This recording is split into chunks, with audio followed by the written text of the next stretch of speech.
What's that? Yeah, so this is actually on like YouTube and Biscuit Pie and Twitter. Yeah, so like tonight we're going to go home again, or it's going to be on YouTube. VPS game time. So VPS, Vancouver Public Schools game time. And then it's going to come up.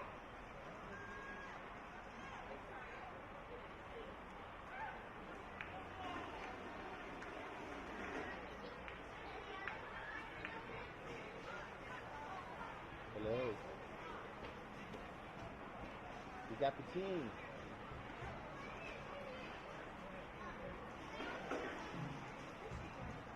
Who just said hello?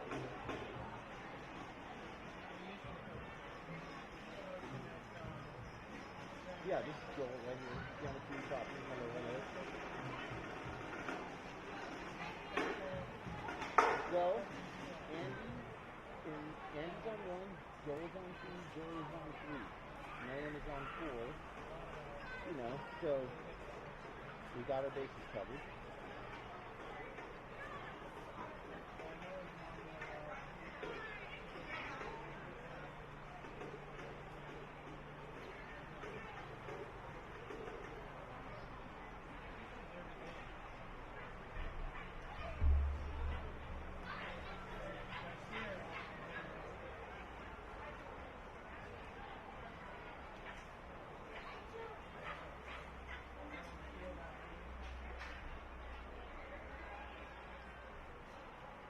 Well, unless he's leaving more in the studio, I mean.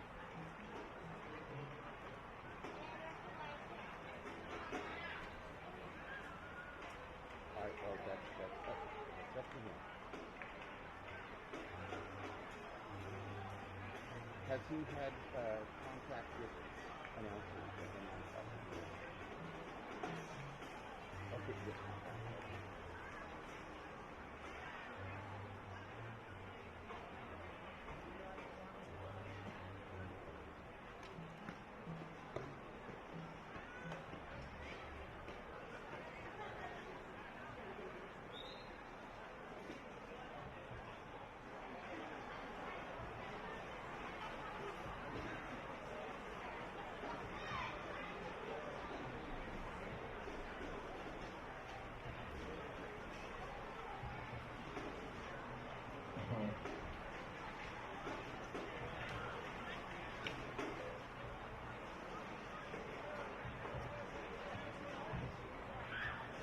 Oh, hey, someone just showed up. Hold on.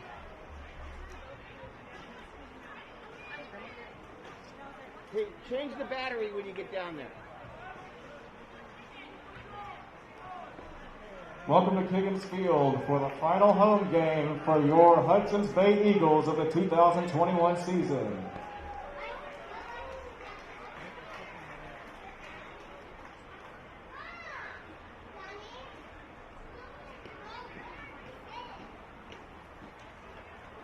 Tonight we have a Greater St. Helens League matchup between the Hockinson Hawks and your Hudson's Bay Eagles. So, hey, tell Nick that we are pleased to welcome you tonight. The Greater St. Helens League and the WIAA place major emphasis on sportsmanship.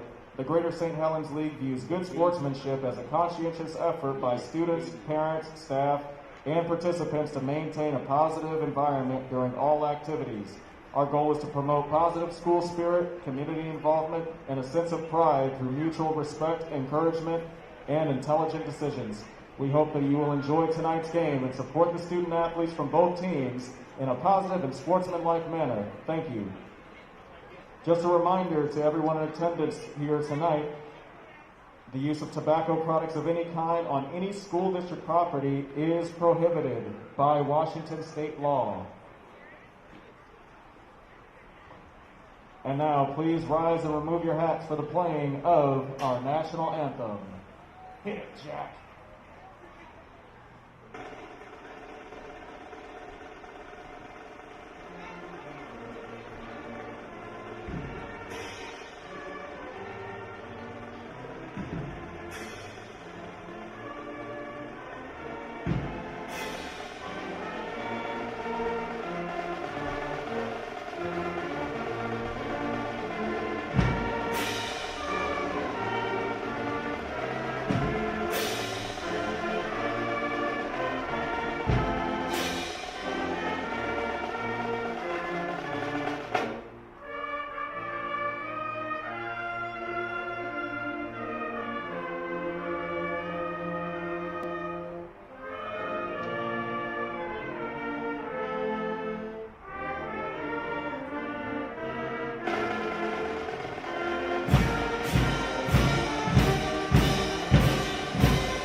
broadcast of VPS Game Time here at Kiggins Bowl.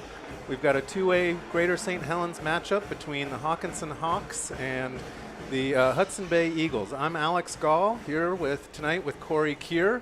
And Corey, what do you expect to see tonight? Well, we've got a powerhouse program over on the other side, Hawkinson. You know, when they've won their state titles, and they've got a lot of great players. And I think they've only lost a couple games, and they're going to play good football tonight against a team that hasn't won a game yet.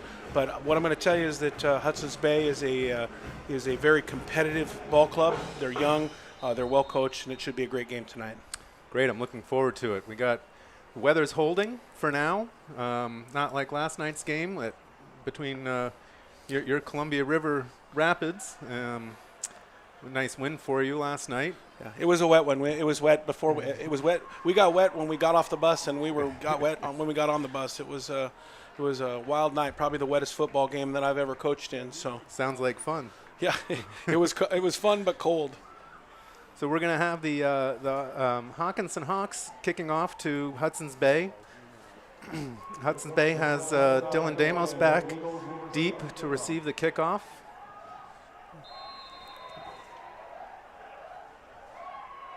Along with Pablo Pedroza, looks like. And here we go. Short kick. Picked up by Damos. And he is swarmed and taken down at the 10. Loses a couple of yards after picking up the ball. Tackled on the play by number 7, Hale Pryor. And I have a feeling we're going to say his name a lot tonight. He's a pretty defensive player. I do too. So I'm curious to see who's going to be starting at quarterback for Hudson's Bay. Dylan Damos started last week after Dean Castillo has started all the other games. So we'll see how this turns out here. Now the rumor is they're getting a quarterback back, who was the original quarterback. Damos was starting in lieu of the original one. Okay. Well, I've seen a couple of games here, and Dean Castillo has been the quarterback, but it does look like perhaps that Damos is starting, if I can see the number. Handoff up the middle. Gets about 3 yards, 2 or 3 yards.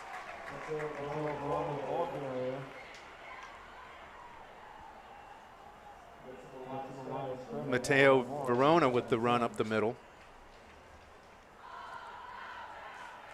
Hawkinson has a really good linebacker core. You know, they got Cody Wheeler, number 44, that patrols the middle, and then number 42, AJ Domingos, who also helps in the middle. Shotgun looks like an option. Oh, decides to keep it and gets tackled after about 1 yard. So we got 3rd down and 5 or so. Well, no, 3rd down and 7 here. There's what I was talking about right there. Domingos has very, very good vision. He reads his keys well. If there's any kind of lane, he'll fire right up, and he fired right up and stopped Damos on the ball carry. The thing that strikes me just looking, first impression out here is that Hawkinson's got a big team compared to Hudson's Bay. Very physical up front. There is some physical young men up front for both Hudson's Bay and Hawkinson. Shotgun back to pass, quick screen, and dropped. That screen was to Verona, and that brings up 4th down. So they're going to be punting from their own 15-yard line. Looks like Northrup's back to receive the punt. Now, Northrup last year was the player of the year in 2A. Incredible athlete. Last year played pretty much receiver, but when we played him at Columbia River, they used him at quarterback. They used him at receiver. I mean, he's a multi-purpose, arguably the best player in the 2A league. Yeah, I have a feeling we'll be calling his name quite a bit tonight on both sides of the ball. Snap is good. Punt is away, low, kind of a line drive. And bounces just to about the 50-yard line. So the Hawks will take over at the 50. Pretty good field position, something Hudson's Bay would probably like to avoid. you know, Hudson's Bay got down into the red zone a number of times last week and just couldn't convert, and that's going to be the key. Just trying to get some points on the board. You don't want to fall behind too early here in a game like this against the Hawks. Hawkinson coming out with Wheeler in the backfield. Probably see a steady dose of run early out of Hawkinson. Sure enough, up the middle, behind that big line. But Hudson's Bay stops them for about 2 yards, so they'll bring up 2nd and 8.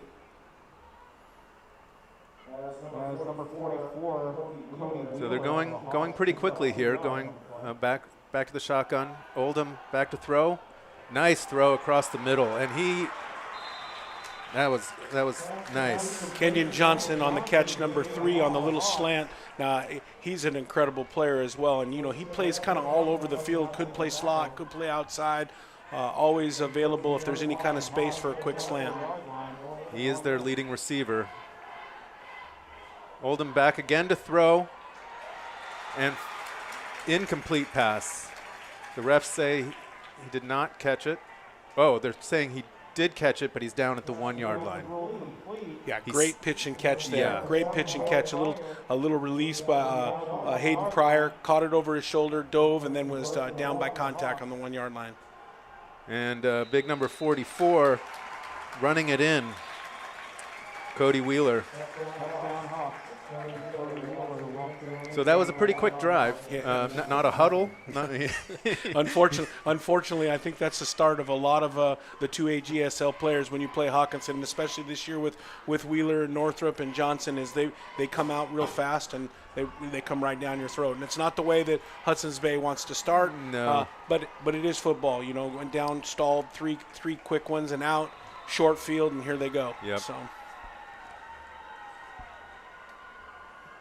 Kick is up, and the extra point is good. So 7 quick points, and we've only had a few minutes taken off the clock. So, yeah, Corey, what do you feel like are the main matchups in this game that?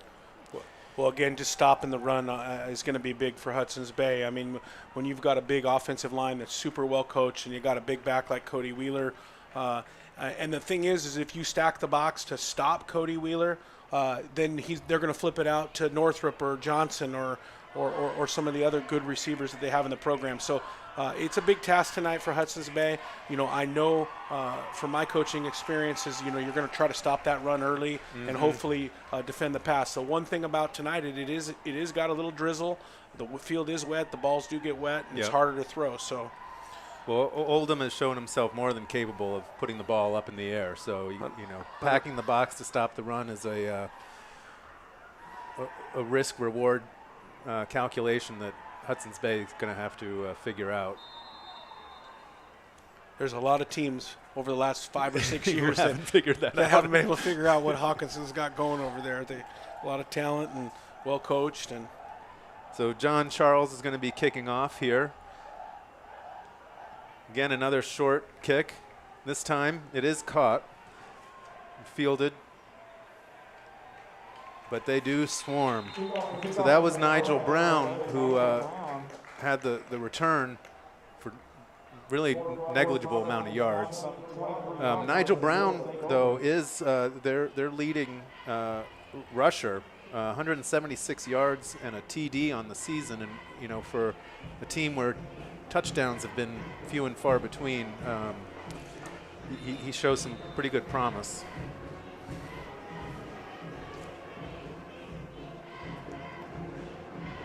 So Damos is back in a shotgun. Looks like he's got Verona on his right.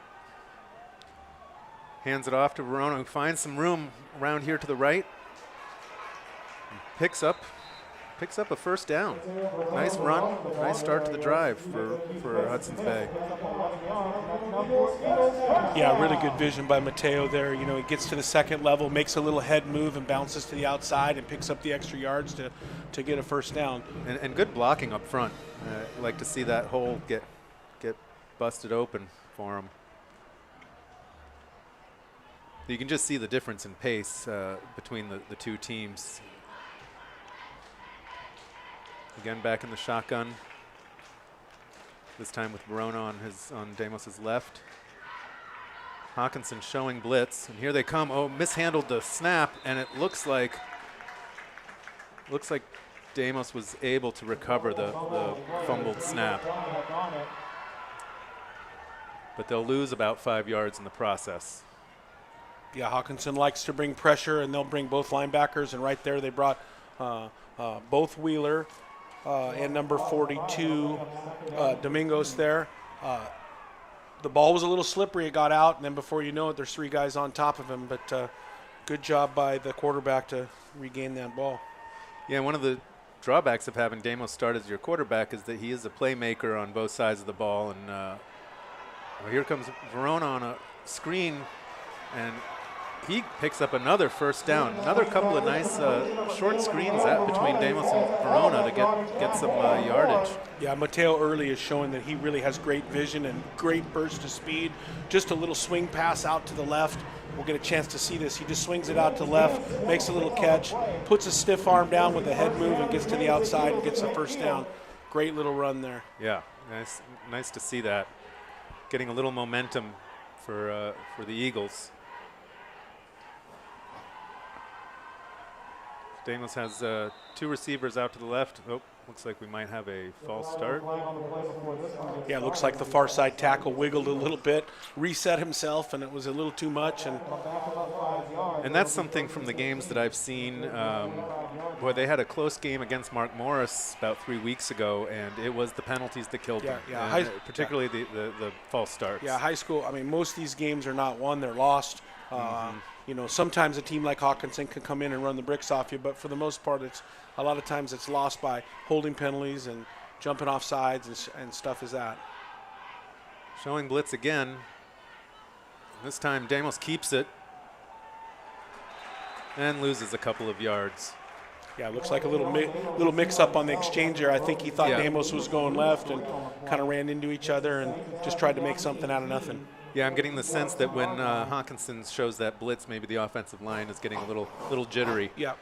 And I mean, here's a prime example of high school football where they get 2 first downs, they get going well, they have a procedure, they back up 5, and now they're back up 10, and they're going the wrong way. So you really have to not have consecutive negatives in high school football to have good drives. You make a mistake, you got to get right back on the positive path.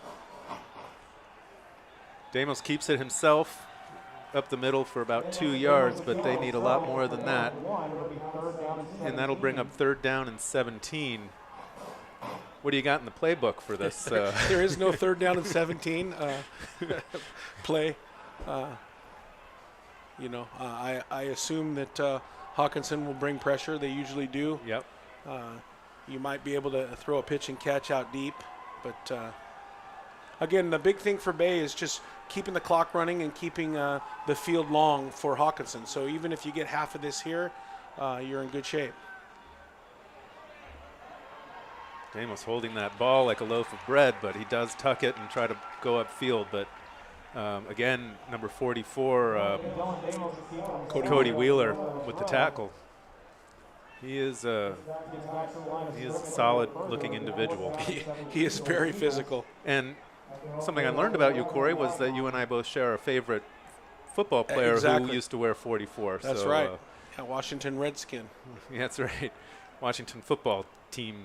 Oh, person. Excuse me. So Hudson's Bay is back to punt, and they get it off cleanly. This is a great punt. Keep it away from the return man. And it takes a nice Hudson's Bay roll down to about the 16-yard line. So they did flip the field, and we'll see what Hockinson comes out with if they come out as aggressive as they were when they started on the 50. Yeah, and that's what you want to do. If your drive stalls, you want to flip the field and force Hockinson to go the whole length of the field, because even a well-tuned machine is going to make some mistakes, and the longer that field is, the greater percentage that they'll have to punt or turn the ball over, and you'll get the ball back. So good job by getting the field turned over. No penalty. Yeah, no penalties. So Oldham is back in the shotgun. He looks downfield for a screen, but takes it himself and then flips it out. almost a rugby style play, and flips it out to Kenyon Johnson. Yeah, super athletic play. Looked for his receiver. He was covered, bounced out to the right, and just kind of flipped it out to Johnson just chilling out there at the Z. Yeah, you can tell that they have good chemistry to have a play like that. Oldham hands off up along the right side for a couple of yards, picks up the first down. But there's no huddles for the Hawks. They're going pretty fast. Yeah, running tempo. They're looking to his right. Does have a man. That's Northrup on the catch. And you know, Hawkinson's just doing what good football teams do, is they're finding a way to get the ball in their best players' hands. I mean, you're talking about getting the ball to Northrup, Johnson, Wheeler. You know, they're just finding ways to get him, quick little pops, get the ball in their hand and let them do their thing. Levi Mikaele with the stop. Oldham airs it out and has a man along the left sideline. That's Andre Northrup with the reception. Long pass, long gain. Down to the 20, down to the 17-yard line. Yeah, beautiful pitch and catch there. Northrup just getting vertical, beating his guy, and throwing the ball right into a stride for stride Northrup. Looked like Damos kind of fell or tripped, and that left Northrup wide open. Oldham back again to pass. Has his man over on the right side. Quickly tackled, though, but a gain of about 7.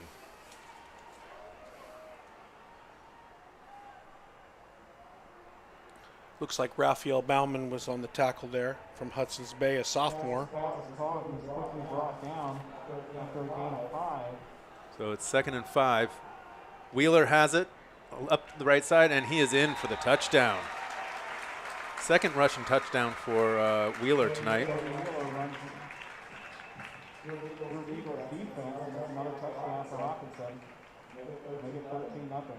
Yeah, just super physical up front, jamming the ball, jamming the ball. You know, my coaching career, I always have felt when my clubs are better, I want to work fast and jam it down their throat. Sure. And when I'm not better, I want to slow the game down and try to stay as close as I can. And, Hawkinson feels they're better, and they're just getting after it. Kick is up and good. So that is John Charles, who's a little bit of a Swiss Army knife. He's wide receiver, DB, and kicker, and scored 27 points last week. Was responsible for 27 of their points.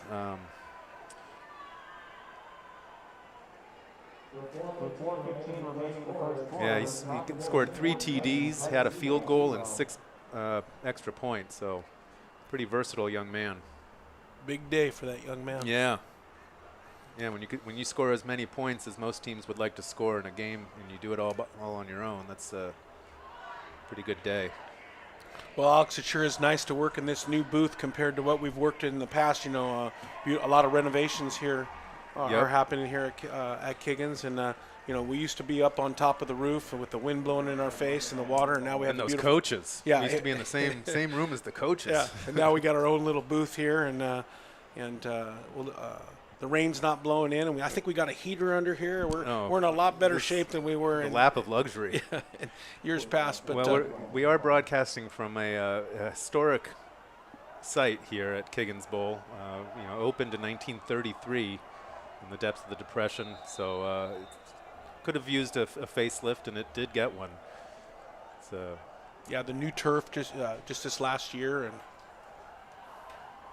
so Charles is definitely trying to keep his kicks short, and this time he kicked it over here to the left side where it was caught, and short return. So that'll give Hudson's Bay pretty decent field position out at their 37-yard line or so. Yeah, nice little catch by Caden Gonzalez, a senior at Hudson's Bay, 6'2", 185. Just caught it, got an extra 5 yards, and going to start on the 38-yard line, 37-yard line.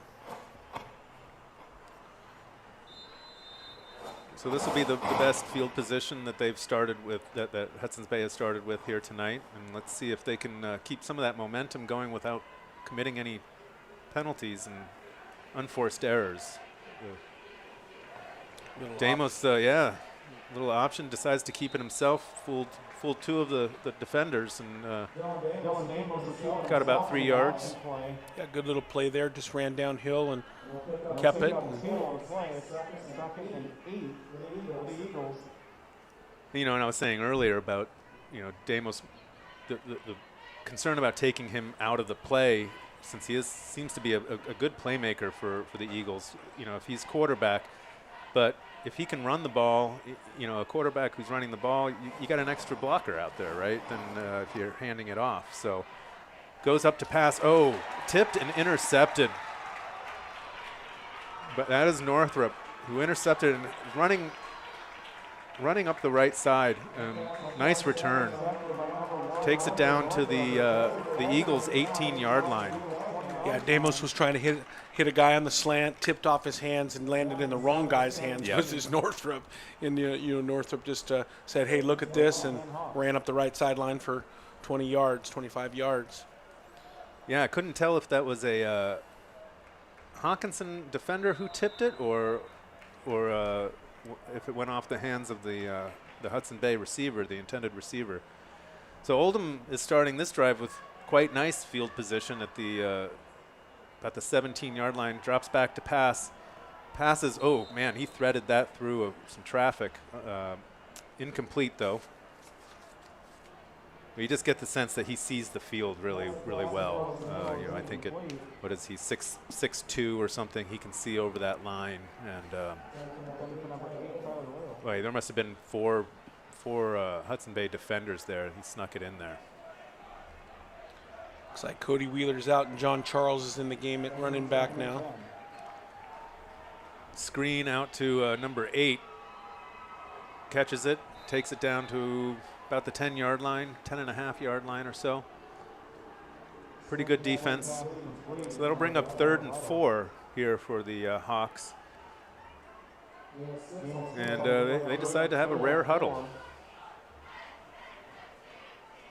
Running some players in. Yeah, it looks like they're getting some different guys in. You know, Charles is in and Little's in. Little's number 8 that just caught the swing pass, and he was the guy that they tried to thread a ball to earlier. Mm-hmm. Go right back to him.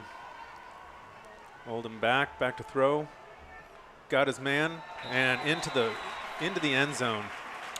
Number 8, Tyler Little. There you go. Yep. 3 consecutive targets, and got the young man a touchdown. Well, that's a way to get over a miss.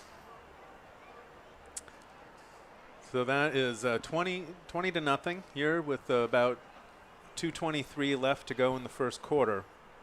And Hawkinson's doing what we've come to expect Hawkinson to do, which is score early and often.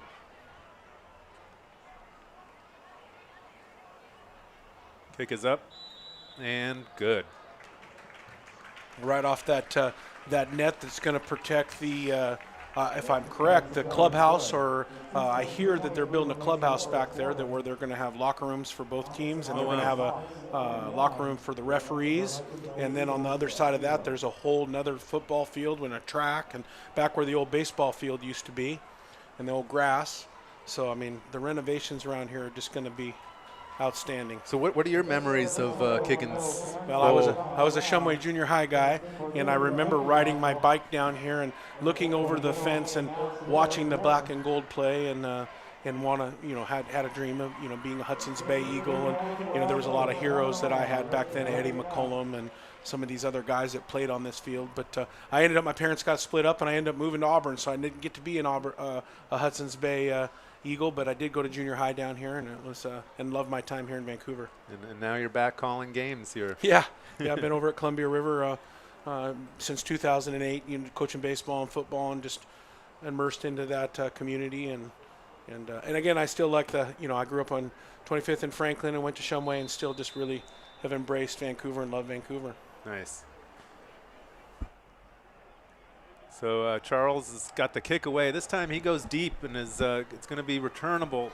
Oh, but it's dropped. And number 11, that was Nigel Brown. Oh, he'd like to have that back. So that's going to give the Hudson's Bay Eagles a pretty rough starting field position inside their own 5-yard line. What could have been a nice return fumbled the catch and just had to drop on it. The Browns coming out of the game. It happens. It's It high does. school football. Well, and it's a wet ball. You know, it's. I mean, Nigel Brown's one of their rushing leaders. He's got 40 rushes and 176 yards on the season. So he's a capable young man for sure. Yeah, and the big thing for Hudson's Bay right now is process. I know from my experience, I've been on the other side of this, and our offensive coordinator just keeps working and trying to score and get our young guys better, and that's what Hudson's Bay has to do. You're down 21-0 in the first quarter. You can't just give up. You've got to start working that process. And when I look at this roster, I mean, pre-COVID, Hudson's Bay had so many freshmen and sophomores, and their program's just on a complete straight up, and COVID slowed them down a little bit, but Hudson's Bay's got a lot of nice young players, and they're on the right trajectory. Well, it looks like Dean Castillo is now back in at quarterback. He's under center, hands off, up the middle for maybe a yard. That'll bring up 3rd and 7. So I'm curious to know what's going on with this. So now Damos is coming back in at quarterback. So they're rotating the quarterbacks. Yeah, probably giving Damos a little breather. I think he's playing both sides of the ball. Sure. And number 10 is Dean Castillo was their quarterback, and I think he was injured, and he's starting to work his way back in. And quite frankly, I expect to see number 10 in the game next week against Columbia River High School. They're probably going to work him back into the game.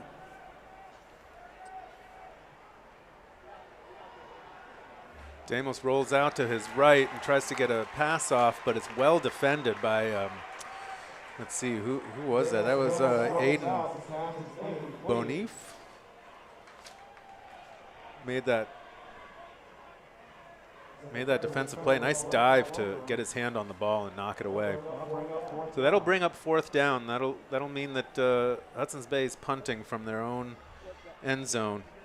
And it looks like Levi Mikalele is back there to punt. He's their punter. He's their linebacker. I remember last year when I called the game, man, he had a lot of tackles, probably 15, 16 tackles in the game, and he's a good player. And yeah, I love the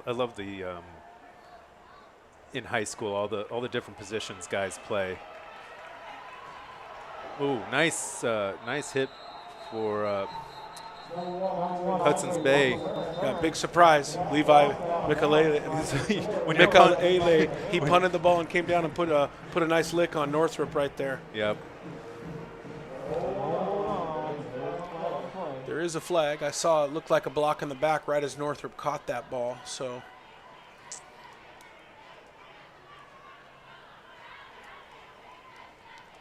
wait and see what happens.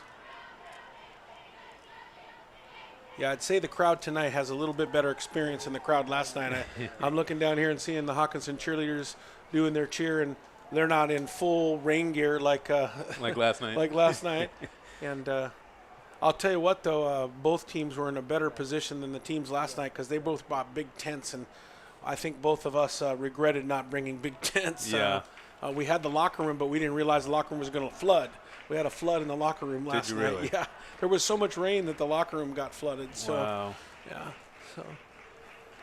So yeah, it does look like a penalty on the Hawks. It'll bring them back 10 yards from where they originally spotted the ball. And that'll bring them to about the 32-yard line of the Eagles.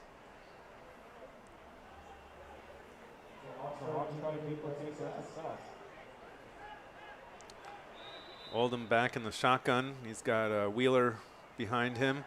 Drops back to pass. He's looking down the field, down the left side, and he's got his man. And who is it? Andre Northrop. One play and a touchdown. Very great pass right there. They ran like a little quick screen look, and then Northrop acted like it was going to block, and then just took off down the sidelines. And Oldham and him have got good chemistry, and just placed that ball right in his hands. And yeah, good patience. But you don't get that kind of a play developing without an O-line that gives your quarterback protection. So yeah, really, honestly, the unsung hero of Hawkinson is the line play. I mean, they're just big and physical and fast up front, and you can be a great quarterback if you don't have 5 guys in your face. Yep. Yeah, it's not too often that offensive lines are celebrated. The Hogs coming to mind as one of the units that were really had an identity and did great things with it. There's John Charles stacking up another point. Yeah, well, getting greedy. Yeah. So we'll see who Hudson's Bay comes out with for this next drive. We've got 30 seconds left in the quarter. And I want to remind you that you're listening to this VPS Game Time broadcast here tonight between the Hudson Bay Eagles and the Hockinson Hawks. So do you want to speak at all about the 2A Greater St. Helens standings and how what might transpire? Yeah, well, right now Richfield is kind of running away with it. They're 7-0. They've got one more game left. Hawkinson is, let's talk league play. Richfield's 5-0. Hawkinson's 4-1 tonight. Mark Morris is 3-2 in league. Washougal and Columbia River are both 3-3. And Woodland's 2-3, and R.A. Long is 1-4, and then Hudson's Bay tonight is 0-5. It looks like Richfield's going to run away with the title, and Hawkinson's going to finish second. And Mark Morris, if they win their last 2 games, will get third.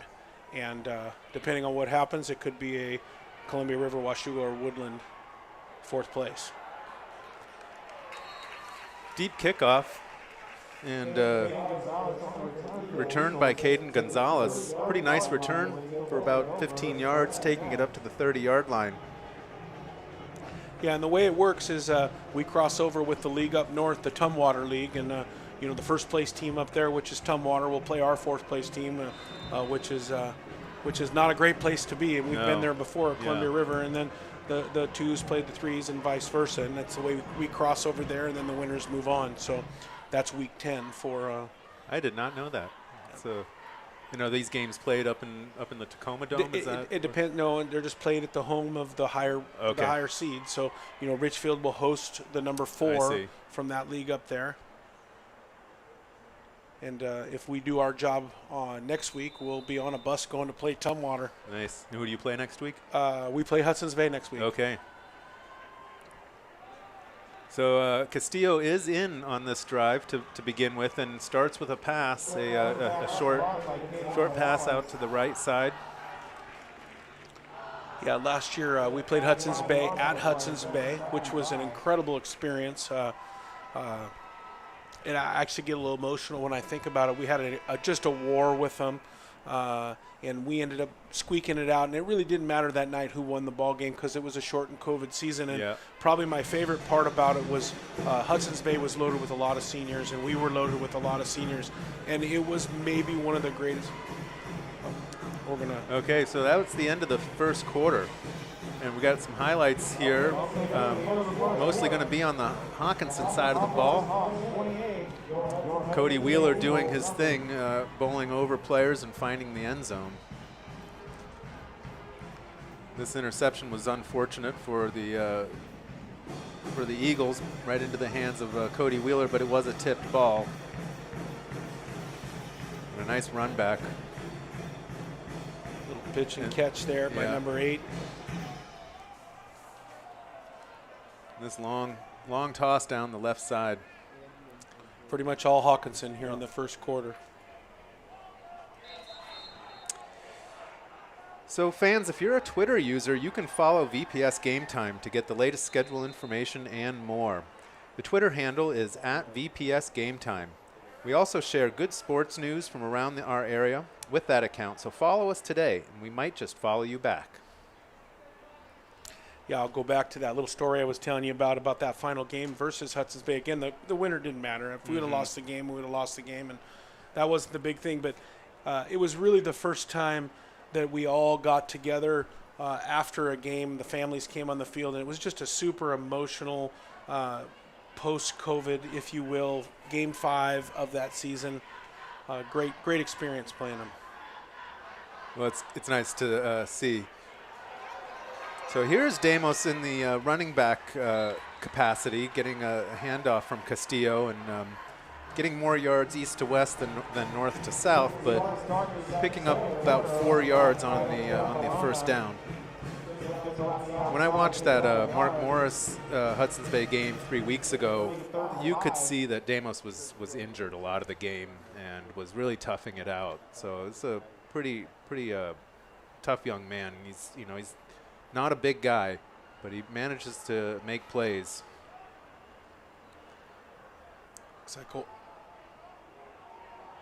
Castillo's back in the shotgun with Damos on his right, looking to pass, airing it out, and overthrows his intended receiver. Raphael Bellman. I'll make it 4th down and 5.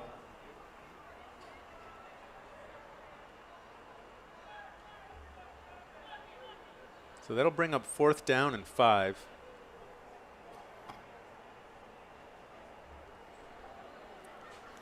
Levi Michaele back out on the field to punt. See if he can get a tackle and a punt in the same play again. Low snap, gets the punt away, end over end, and it goes out of bounds at about the 45-yard line. So that'll give the Hawks pretty decent field position to start here in the top of the second quarter. Well, the rain's holding off for now. Of course, now with this new booth and our protection from the elements, I don't care if it rains. I'd like to see a yeah, the only people that didn't get wet. I mean, even the one thing I'm going to tell you is they're doing the new roof here, and they haven't completed it yet. And walking into the stadium, it was raining, and it was leaking through the roof. And I honestly think last night the only people that didn't get wet were the 2 people that got to do this job last night. So it was definitely a wet night.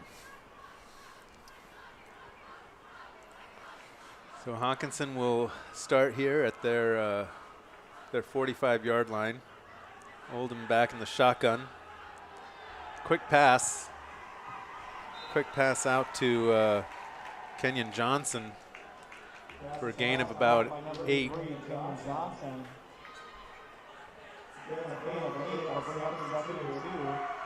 So that'll bring up 2nd and 2.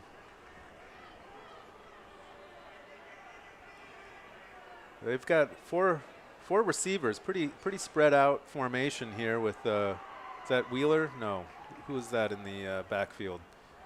He's got the ball, number 10, running it around the left side. Oh, he's got a hole and he is off. No one's catching him and he found the end zone. John Charles scoring more points. So now he'll just kick the point after attempt and rack up another point. Yeah, similar setup to the play before, where they went doubles way wide. Yep. This time they handed it off to Charles, and Charles got to the second level, made a couple good cuts, and then off to the races for a touchdown. Well, he tried the center and tried to run it up the middle, and then just found that blocked and bounced it out to his left and found pay dirt.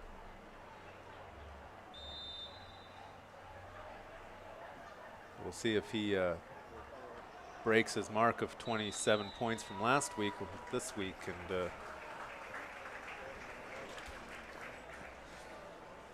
well, he's got 7 extra points and 6 on a touchdown, so he's at 13 right now. 13. Okay, well, So we'll keep keep track of this. We got the John Charles tracker. Yeah, he's got. There's been 5 touchdowns, so he's got 5 extra points and a TD for 6.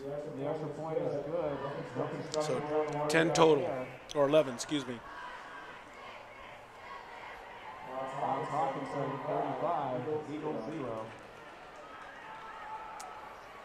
Do you think at any point in this game that Hawkinson will start will rest their quarterback if the game Yeah, starts getting out of hand. I feel like when it gets closer to the second half, you'll start to see guys roll in. And the unfortunate thing is about this game is Hudson's Bay's got a lot of. I circled a lot of guys that have that are good players, and you really haven't got a chance to see them because Hawkins is just scoring. I mean, it's a scoring kickoff game for Hockinson, but they'll roll some players in, and the game will speed up. And yeah, it just feels as though Hawkinson is just a well-oiled machine. Yeah. I mean, they're looking to see who's back on the kickoffs even, and then decide are we going to kick it deep or kick it shallow just to keep it out of those dangerous players' hands. They're really cerebral in that way. Yeah, and Richfield's going to win the league, and they deserve it. They've got they beat Hawkinson early, and they've got the right record. But I'll tell you what, this is not a team that I'd want to play if Hawkinson in the playoffs. Well, Hawkinson started the year with 2 losses, so I mean, at the beginning of the season, I don't think I think that was kind of a surprise. Yeah, they're transitioning out of having Coach Steele as the head coach and a new head coach, and they've kind of hit the ground right running and doing what they do now. And since we've seen them, since Columbia River saw them, they've only gotten better and better and better. So again, they're just loaded with a lot of good skilled position players.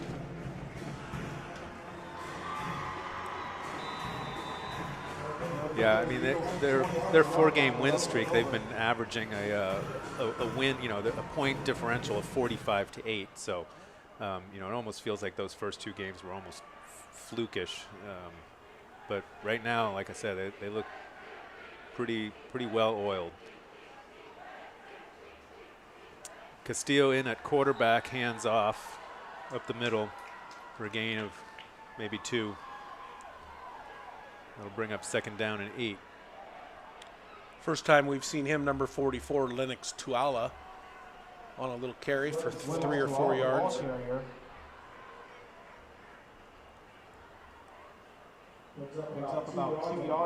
Working left to right for Hudson's Bay. Out there is Gonzalez at the bottom of our screen, then Damos, and it looks like at the top of the screen I'm struggling to see his number.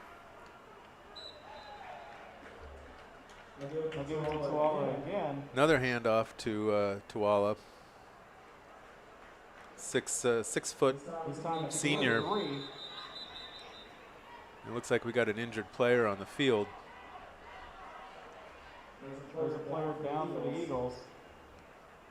And that is, I think, Isaac Finn, number 58, who's down. Having the coaches take a look at him.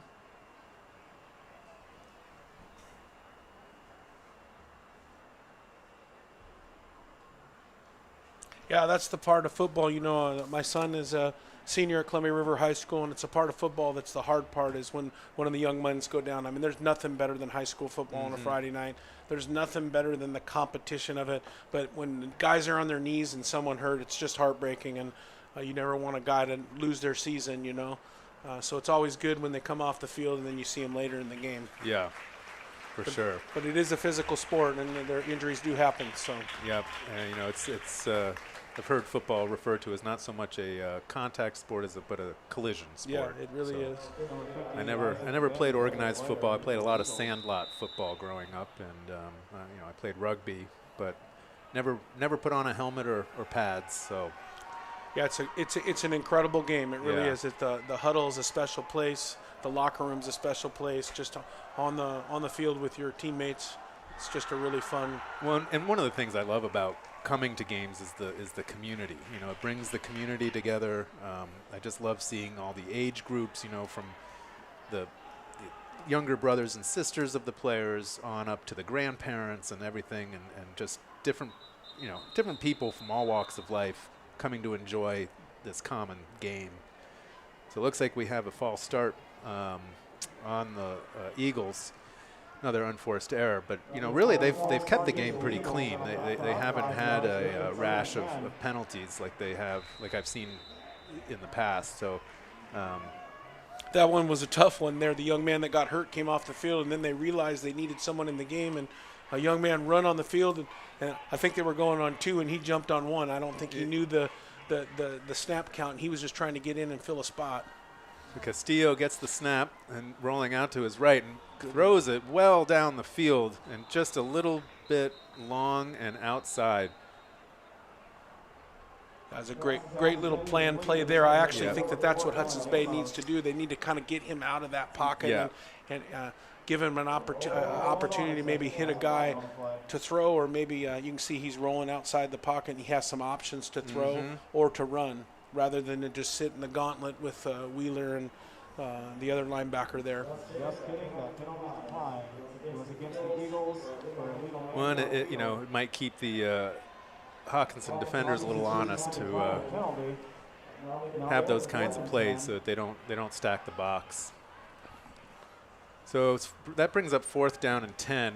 The ball is on the Hudson's Bay 26. So Makaele will punt it away. Nice punt. Caught. Fair catch by Andre Northrup. Beautiful punt right there. High spiral.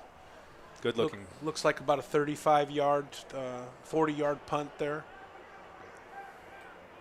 Well, it reminds me of watching Sunday Night Football the other night, and the punter for the Steelers, the big guy who looks like he belongs on the offensive line. I don't know what his name was, but he was I think he's a rookie, and he just came out from of college. But man, he did not look like your stereotypical punter.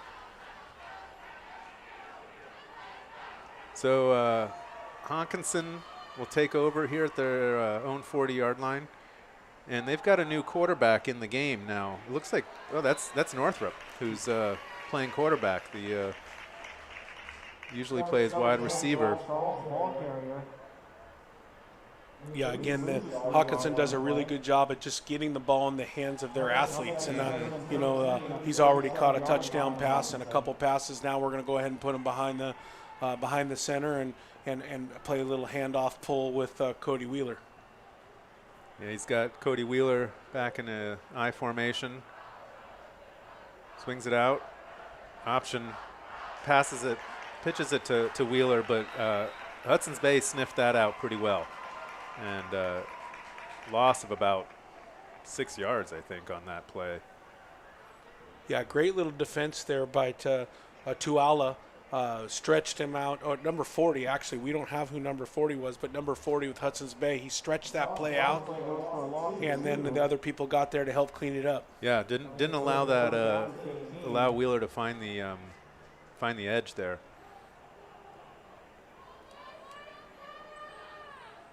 So that brings up 3rd and 15. So this is really kind of the first time that Hawkinson's been behind the chains here, and Northrup drops back to pass, and now he's looking downfield and takes it himself, takes off, and boy, he can do this. He's finding room and he's taking it up the left side.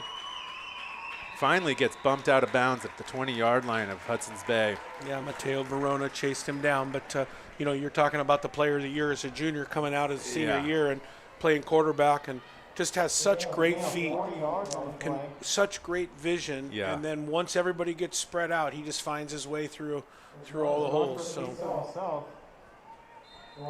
I'll tell you, there's a lot of people in this league will be glad when he graduates, and everybody hopes he doesn't have any little brothers, or sisters if they play. Do we know if he's committed to any schools?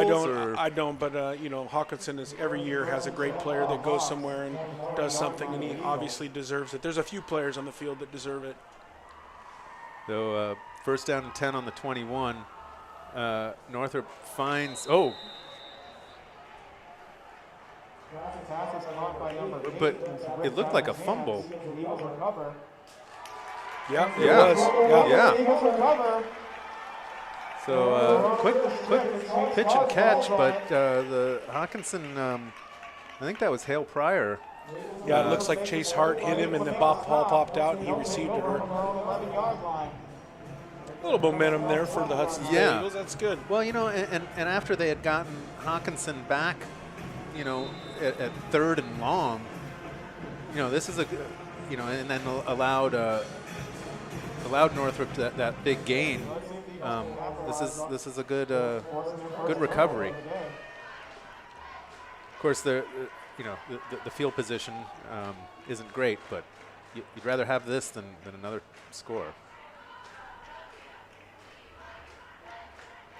Castillo back in the shotgun, hands it off to Demos, who is tackled behind the line of scrimmage for a loss. That'll bring up 2nd and 13. Ball's on the 9-yard line. Hopefully it goes for a loss of 3. It'll make it 2nd and 13 at their own 9-yard line.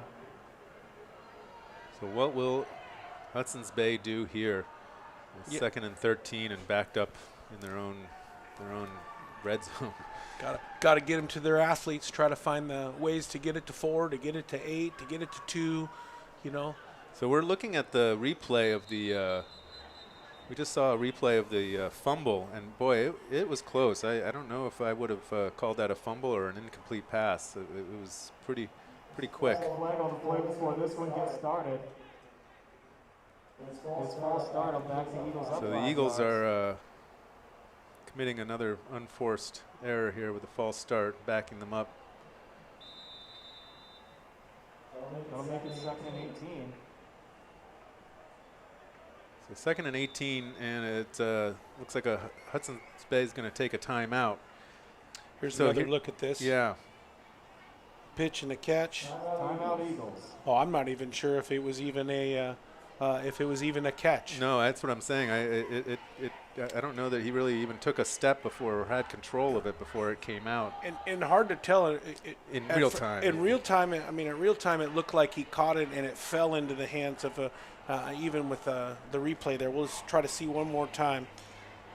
Yeah, he took a step. Here we're going to slow motion. Well, there was another angle that they showed before where, it was so quick.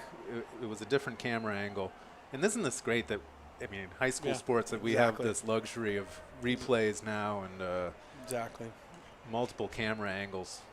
Yeah, he caught that ball, and I'm not sure if he had full possession, but I think he had made a catch. And Here we go. Yeah.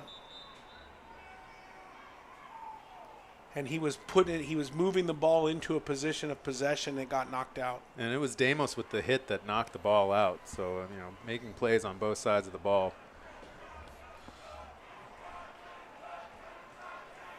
So here we go, second and 18 with the ball on the 5. This is tough sledding. Castillo rolling out to his right, looking downfield, throwing from his own end zone, tipped up and intercepted. So tipped by a Hockinson defender and then intercepted by Kenyon Johnson. Again, good play call. Yep. And the ball just finds a way to get tipped, and it gets tipped into the hands of some athletes. Here we go. He rolls right, has a couple guys open, and as he throws it, the ball is tipped. Those tip drills that you do in practice come in handy. So now this seesaw possession is back to the Hawks, and we'll see who they bring in for quarterback. It looks like maybe Northrup's going to be taking the snaps this series. Oh, yep. So he's back full 5 yards behind his center here in a long shotgun. Quick pass out to the left side. Out to is that Noah Pryor? Exactly, number 11, Noah Pryor. Was brought down by Quincy Blocker. His tight end, 6'5". Big target.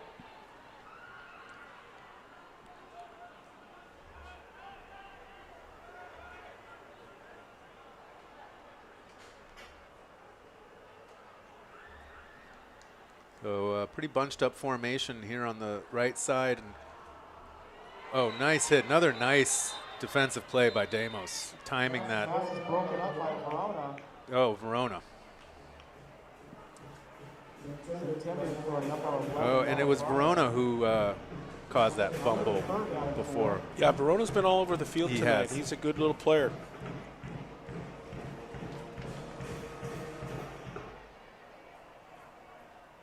He's only a junior, 5'8", 180 pounds. I'd argue that he's not 180 pounds. He don't look it from here, but he flies all over the field and makes lots of plays. Yeah, we've seen him have a couple of nice runs on the other side of the ball, on the offensive side. So Northrop will keep it himself, and Hudson's Bay bottles him up, tackles him for a loss. So that'll bring up 4th down, and 4th and 4. And we'll see if Charles is going to go for 3 points here.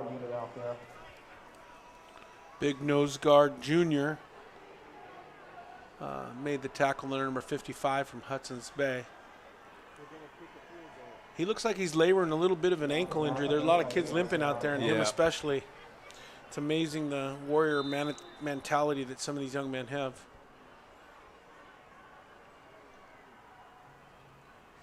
Ooh, almost got a hand in there for a block, but the kick is up and good. So tack on another 3 points to the John Charles point tracker. And that brings the score up to 38-0 here with 4 minutes left to go in the first half.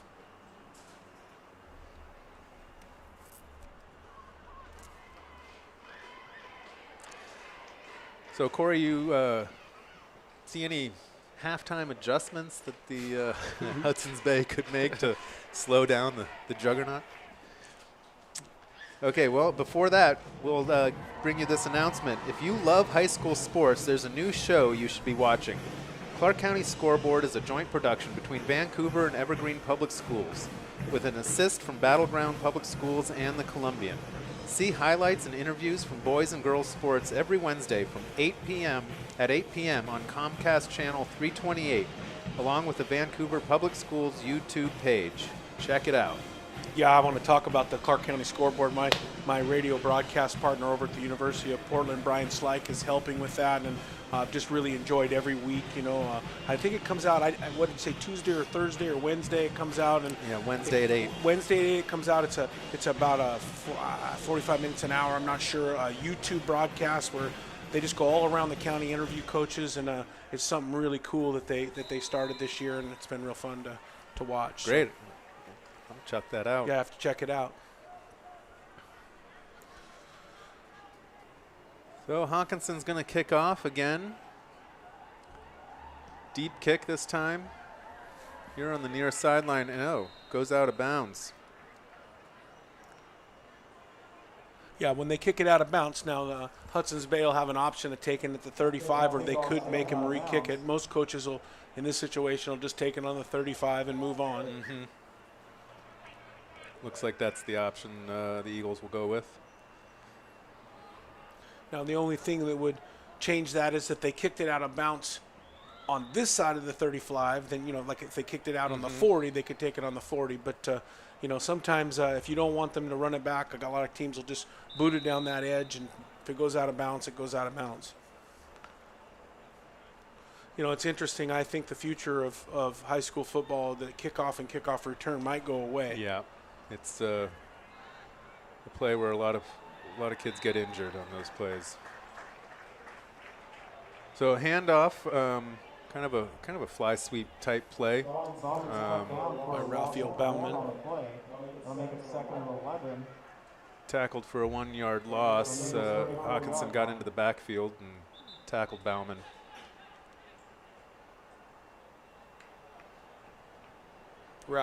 Bauman got hit pretty hard. The White Hats stopped the game to go check on him. That's something we're very blessed here in Clark County to have an incredible reffing association. And, these guys, it's not just about a paycheck. They care about the kids. They care about the game. And we're blessed to have good guys doing that for us. Oh, kind of a dangerous pass there. Really didn't have an open man looking for a screen pass. Castillo. Great defense there by 21, Tristan Maldonado. He was getting blocked and he worked his way by and then one-handed slapped the ball out of the hand there. It's a great defense by. Caden Gonzalez was the intended receiver.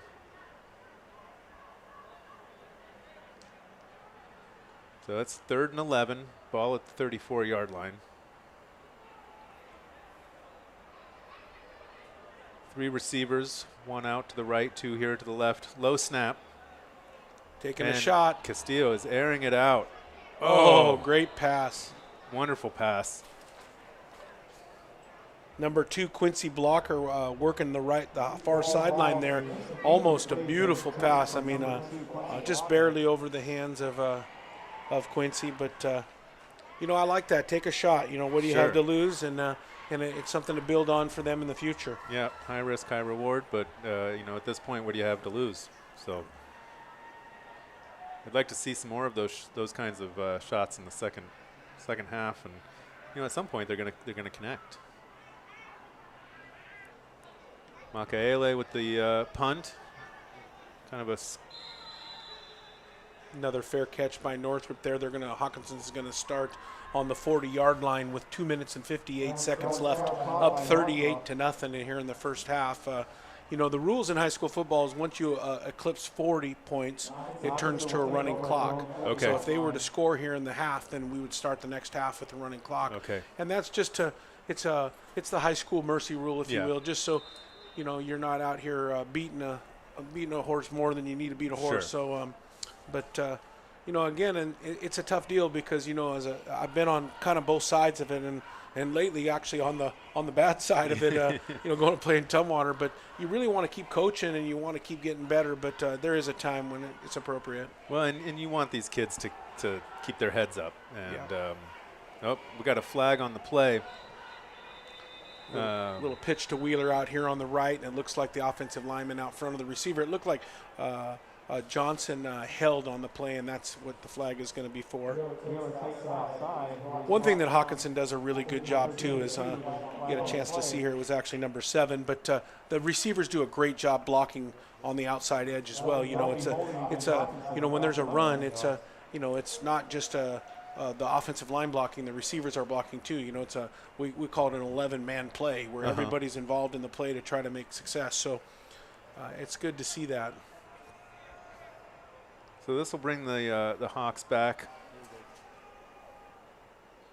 10 yards. And that'll be so they'll replay first down? Replay first down. So The worst penalty in high school football, the holding penalty. And it usually happens on a big play, not a little play. So let's see. I think Northrop is out. So Oldham is back in at quarterback, and he is airing it out. And he's got a man, number 3, Kenyon Johnson. Wow. What a pass, right on the money. Yeah, what a play. Jerem Oldham it looks like there was some miscommunication on the handoff, and he just set his feet and aired it out to Johnson. Well, you know, again, getting back to that well-oiled machine metaphor, it's just, you know, when one option isn't there, they just have, you know, their B and C and D options to go to, and they're all ready for it. And it's just, you know, coaching is you know, how you get these kids ready for all those scenarios, and having a quarterback that can see it all. Yeah, he's had a very good night tonight. Yep, adding to his, you know, he came into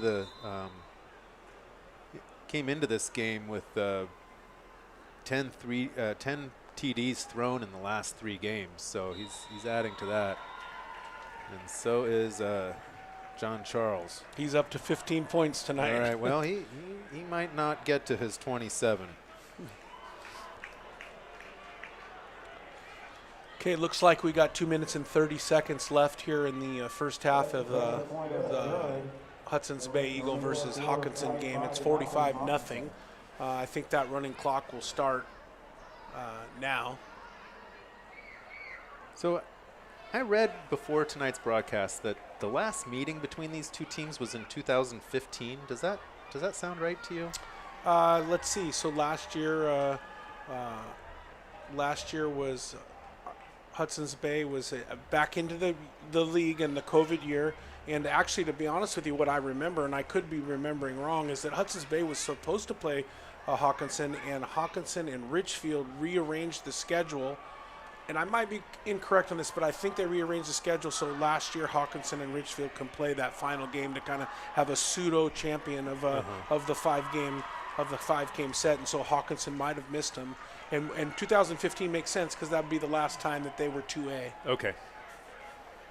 Yeah, I read that. I couldn't believe it, but in the last meeting, Hockinson beat Hudson's Bay 48-0. So Charles going to kick it off. Line drive kick, kind of a squib kick, and but fielded cleanly.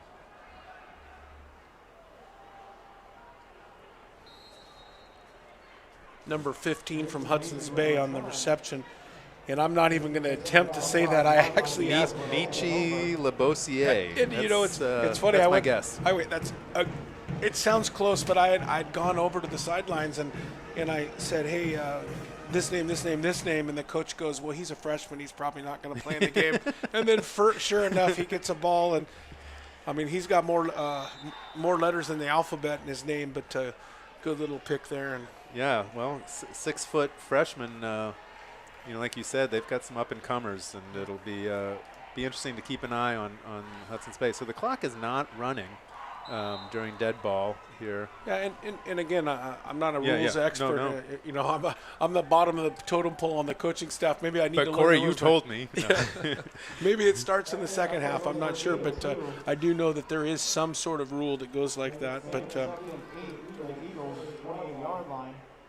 yeah, I think it is the second half when they do the running clock.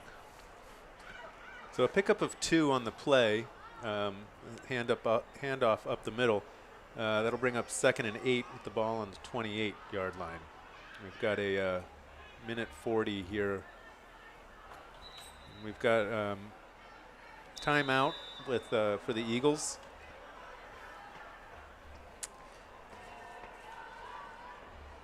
If you or someone you know is looking for a job, well, good news. Vancouver Public Schools is hiring in several areas around the district. Teachers, paraeducators, nurses, bus drivers, coaches, secretaries, and more. The district offers competitive wages and excellent benefits. To see a listing of the jobs and to apply, just head to the district website, vansd.org. Make a difference in the lives of kids. Work for Vancouver Public Schools. Yeah, I'll tell you right now that I'm a very proud employee of the Vancouver Public Schools, and we have incredible, and I can only speak for my experience over there at Columbia River, but we just have a really great administration over there and great teachers, and just from the bottom to the top, it's just a great experience to be around. Now, it's not what I do for a living. I'm not on campus making my living, but I'm there every single day of my life, it feels like. But we just have some incredible people over there, and Vancouver School District's a great place to work. Well, with 2 kids in the district, I've been very pleased with our experience. I have friends who live all over the country, and New York City and places. And, it sounds like to me a nightmare of trying to get kids into magnet schools and that kind of thing. But Vancouver School District does a great job. So Castillo is back in the in a shotgun, takes it. Ooh, gets hit, but it was he lost it. It went up in the air, and it was caught by Justin Phelan. And that's an offensive lineman's dream right there. He gets the tip ball, and he lays in bed and dreams about that tip ball. You can see he was going to throw a little swing pass. But great awareness. I mean, you're coming off a block, and to have the awareness to get your head up and get your hands on the ball. That's great. Yeah, I played O-line my senior year, and I used to lay in bed dreaming about that possible opportunity. And of course, bumbling into the end zone. But in my dream, I went all the way to the touchdown, and then the crowd came out. But the reality is, I probably would have dropped it. Yeah. So we got to give him some credit for catching it. Well, now the coaches are on the sideline going, "Hey, wait, let's try him out at wide receiver." You know that. Oh.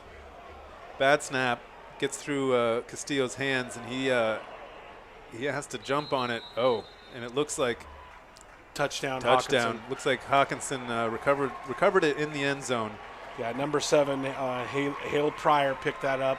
Unfortunate turn of events with only 37 seconds left. Just ball kind of squibbed by the quarterback, and It's a tough deal. I think back in the day I saw an NFL quarterback kick it to try to get it out of bounds, but he tried to scoop it up and too many. So if Castillo had recovered it in his end zone, would it have been a safety? 2 points. Okay. Yeah. And then they would have had to kick off to them. Sure. So it's 7, and our young man is going to add to his total. Well, that's a tough break.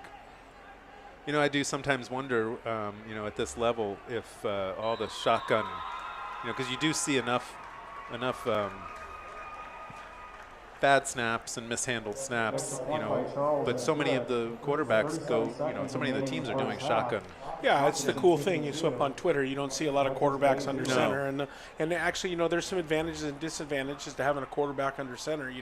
I personally like a quarterback under center because it forces the linebackers to stay home as he's making his drop, to read that, to stay home. They don't know if it's a pass or a run, but when that ball gets handed to them and they turn to the left to hand it, they know it's run and they can work downhill. Yeah. Or when he drops back, they know it's a pass. So I like an under center quarterback, but I think there's times for shotgun as well. Sure. So, but I can remember being a young football fan, and I don't think I saw one guy in the shotgun, and then Dan Marino came around. I don't know who it was, or was it Jim Plunkett, or was it one of those style of quarterbacks that who was the guy from the Chargers? Dan Fouts. Dan Fouts, yeah. God, we are really dating ourselves. Well, all these kids that are listening are like, who are those players? Yeah. Aren't they in commercials? Not anymore. No. If I remember correctly, Fouts is an Oregon guy, wasn't he? Yep.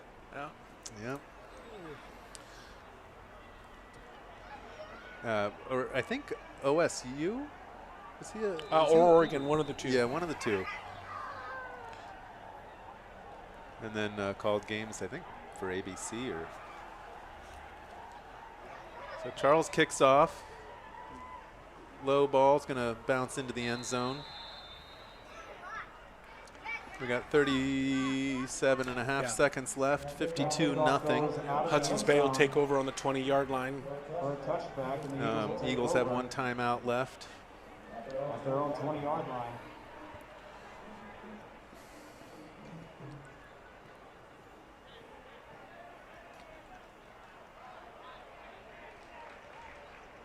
It's tough to get traction against this Hawkinson defense. Yeah, get positive plays. And when it gets out of hand, it's tough to keep the morale up. And like I said, I've spent a lot of years coaching freshmen and sophomores, and I've been kind of on both sides of it. Early in my career, we kicked a lot of tail, and lately we've been getting our tail kicked. And the key is just to continue to coach these kids. This is our job as coaches is to create memories. And I'll give you an example this year where we were getting beat by a good Woodland JV team, and late in the game we started making a little bit of a run, and we scored a touchdown. And the kids don't talk about us losing; they talk about that great play that we ran. And it's our job to just keep coaching and try to make some memories and not make it. Well, and just seeing them get better, right? Yeah. I mean, that's the how any coach should consider success. Yeah, and it's easy to get wrapped up in it. Everybody wants to win the league title, and everybody wants to get a scholarship. But at the end of the day, this is what I know. Next week, when we play this young team, this team's going to come out and they're going to be hungry and they're going to play hard.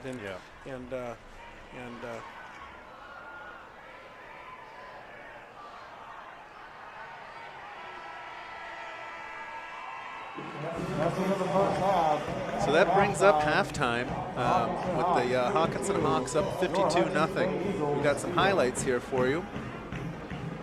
Right off the bat, a good little pitch and catch by Hawkinson, and a Cody Wheeler run off to the right side. Yeah, he is. He looks like John Riggins when he gets his head down. Quite the thumper there.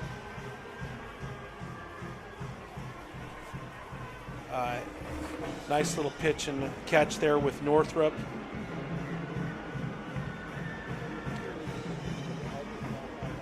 Tyler Little getting involved in the action there. And a big pitch and catch with Northrup again. And you can see that Hawkinson is just kind of putting it on. And then Number 10, John Charles, getting involved in the run game with a nice big run off to the left side. Yeah, pretty dominant. Here's one turnover. They're sort of one big mistake of the game, but it turned right back over, so it didn't cost the Hawks anything. And last but not least, another pitch and catch, and Kenyon Johnson off to another great athlete, Kenyon Johnson. I mean, the common denominator here is that Northrop and Johnson and Pryor and Lytle and Charles and Oldham, they're all getting the ball, and just a lot of good athletes out there for Hawkinson. Well, here we go, up in the booth. Gonna wave and say hi. Our beautiful booth, and Hudson's Bay's cheerleaders out there on the field, and we're gonna go ahead and kick it over to VPS game time.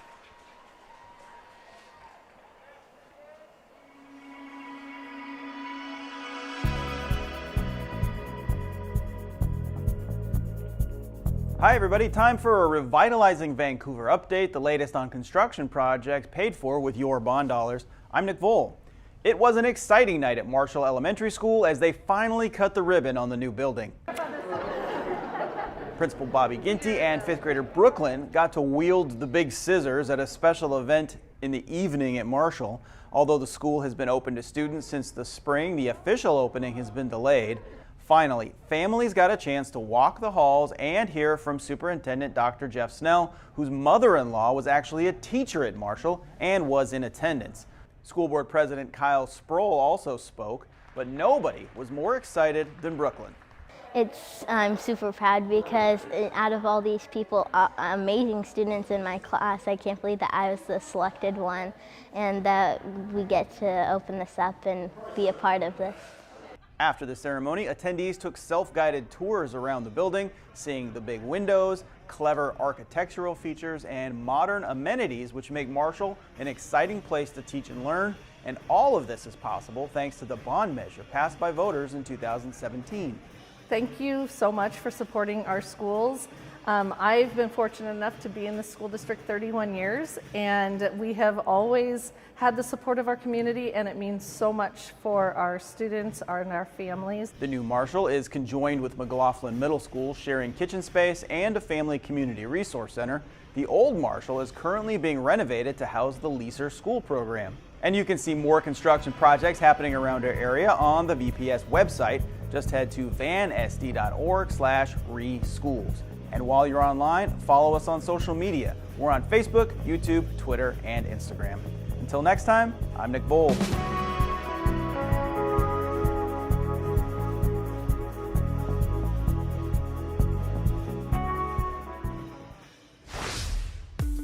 Check out what's happening in Vancouver Public Schools right now. Vancouver Public Schools is offering free optional COVID-19 testing for students. The tests are available at the Jim Parsley Center near the Boys and Girls Club, Monday through Friday, 8 a.m. to 5 p.m. No appointment is needed.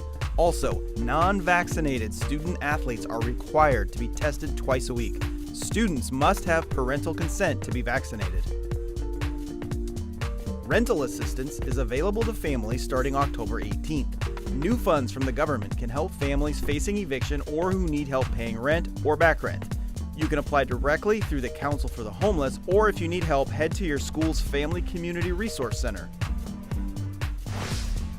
Next, an invitation to you to provide input on the district's proposed equity policy. The policy will provide a roadmap for day-to-day operations to ensure equity among students, families, and staff. There are 2 days of webinars you can attend on October 18th and 21st, which include information and an opportunity for you to comment or ask questions. Check the district website for links and times. Finally, families of 4th through 12th graders are invited to a meeting on Monday, November 5th at 5 p.m. The topic, Comprehensive Sexual Health Curriculum. See what will be presented to students as part of their health lessons. You can find more information on the district website. This week, you can also learn about applications for the Highly Capable program, financial aid for college-bound seniors, and more. The electronic VPS Now newsletter has more details and is emailed directly to parents. It's also on the VPS app. You can also follow the district on social media, Facebook, Twitter, YouTube, and Instagram. See you next time.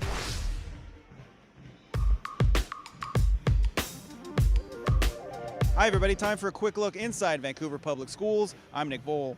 The cross-country team at Fort Vancouver High School has been on the upswing for the past few years. They have high hopes for this year, including potentially going to state, and they're doing it with a little help from Vancouver School of Arts and Academics. At the first race of the year, the Fort Vancouver girls cross-country team is feeling optimistic. I mean, we don't want to say we're guaranteeing state, but it's pretty much set. We feel like we're potentially the best team the school's ever had. Hubris? Maybe. But that confidence comes on the heels of a season where Fort qualified for state, even though COVID canceled the state competition. All 7 of its top runners from last season returned. Fort also has some new faces this year, a group of students from Vancouver School of Arts and Academics. How did it come to be that you had this many VSAA students on your team? So 2 years ago, one of the kids we've known, Danny Buttrell, was in middle school. She's running for McLaughlin. Her mom called me and said, hey, got bad news. Danny just got into VSAA. She's not going to be able to run with you guys anymore. She's not going to go to Fort for the language program that she was in. And I said, well, it's not actually that bad of news. VSAA students are allowed to pick the school as long as they're going into their 9th grade year, pick the school that they're going to play sports at. After Danny came another VSAA student, then another, and another. It is a little unusual to do sports. There are certainly kids that do sports, but it's not the majority of the kids. VSAA gets out later than most schools, so those students get a separate practice. But students from both schools run together whenever they can. Yeah, we just all get along really well. We're a really close team, and just practicing through the summer really helped us to, almost every day. Just really helped us to bond as a team and get to know each other really well. Do you feel like you have different perspectives because you go to different kinds of schools? They're the art school, you're the regular school, or do you find once you're out here it all just sort of goes away and you're kind of the same? It's definitely, we all have the same mindset, we have the same goals, and we're just ready to get after it all together. Yeah, we're all the same. It's pretty cool. The coaching staff and athletes are recruiting not only VSAA students, but middle school students to come and run at Fort. I've been doing cross country since I was in the 6th grade, and Fraser kind of got me when I was really young and stupid, so I, kind of got in pretty easy. The appeal is not really winning. One of our covenants is to have the most fun, and so when kids come out and they have a good time, they tell their friends about it, and it just leads to wanting to be a part of it. The team's culture of togetherness comes second nature to the artists from VSAA. I really like being part of a team, and we all work together in orchestra to make a nice, beautiful sound. And so I think it's kind of similar to what we do in cross country as a team, to all work together to reach our goals. Yes, it's all about upholding the legacy and honoring what came before us. I am extremely proud and very vocal about who I run for, and I wore this to school today. I was so proud. At Fort, students are learning the age-old lesson. If you want to run fast, run alone. If you want to run far, run together. Just a family. That's what we are. This is the only way I can really describe it, is you got to be a part of it to understand. Of course, it would be great if they go to state, but if not, as Coach Fraser says, it's really about who has the most fun. Thanks for watching. We'll see you next time. I'm Nick Bowl.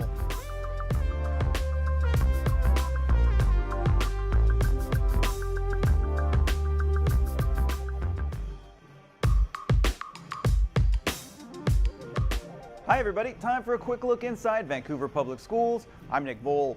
The Skyview High School boys golf team has its eyes on state this year. Win or lose, it may have already broken a state record for the biggest team ever.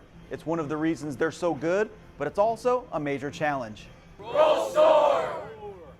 We caught up with the team on a drizzly afternoon at Pinecrest Golf Course. Coach Pat Ramberg knew coming into the year he'd have a big team, but not this big. I bought enough shirts for the coaches and 40 kids, but we ran short. So I have a few that didn't get a shirt, but they're on the way.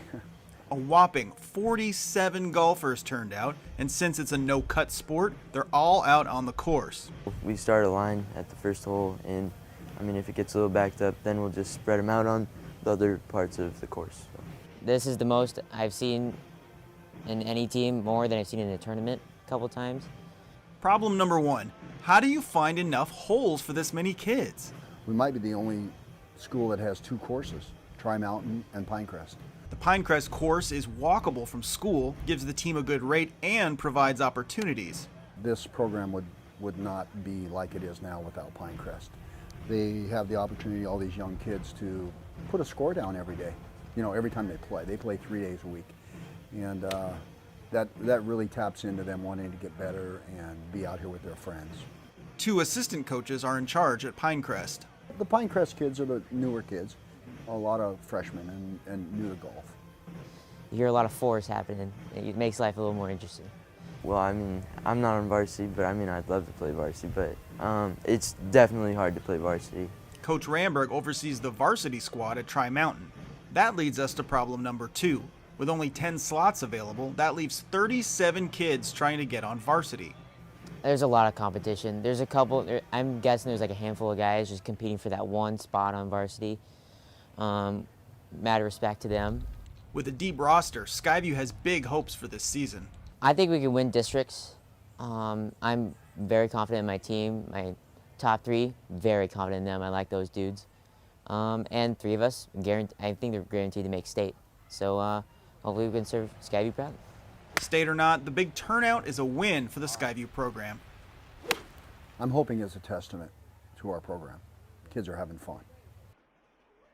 There's no real way to determine whether the 47-man roster is the biggest in state history, but most of the athletics folks we talk to say they've never heard of a team this large. We'll keep our eyes on the Storm as they head towards districts. And you can keep an eye on us on social media. We're on Facebook, YouTube, Twitter, and Instagram. Until next time, I'm Nick Bowl.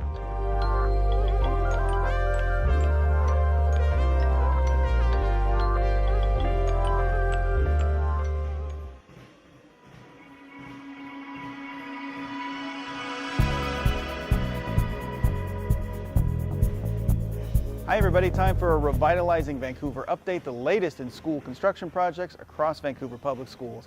I'm Nick Bowl. It's always exciting when you see a school start to go up. The ground is broken, the building rises, but nothing beats when a school actually opens for business. And after tonight's dedication ceremony here at the Jim Tangeman Center, students will be using this brand new building. 3, 2, 1. When the ribbon is cut, it's official, and families are able to tour the new school building.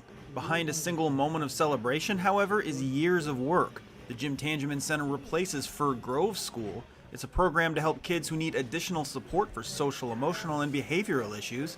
When, thanks to a bond measure passed by voters, the Fir Grove building could be replaced, staff wanted a clean start and needed a new name. Tina Henry knew exactly which name to submit. I thought, who better to represent them than the Jim Tangeman Center.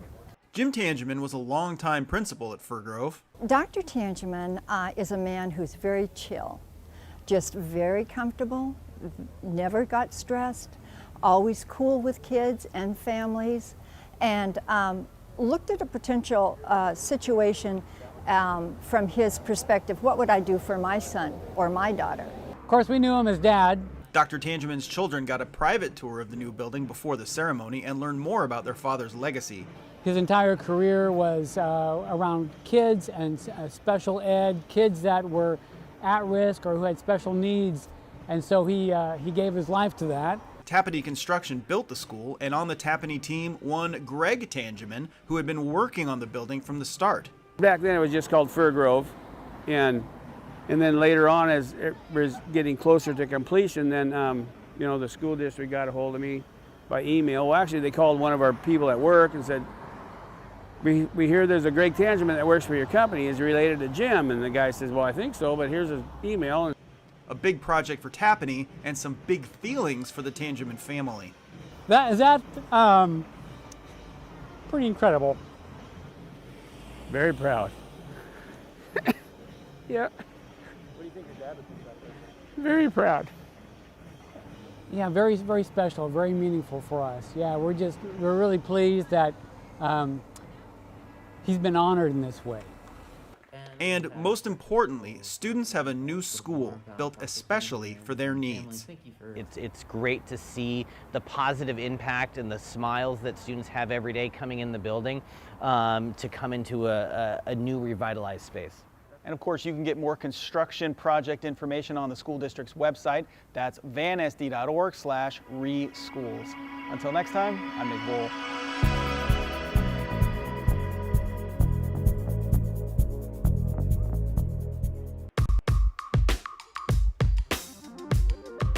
Hi everybody, time for a quick look inside Vancouver Public Schools. I'm Nick Bowl. September 15th through October 15th is Hispanic Heritage Month, a time to reflect on how Hispanic culture and people make America a better place to live.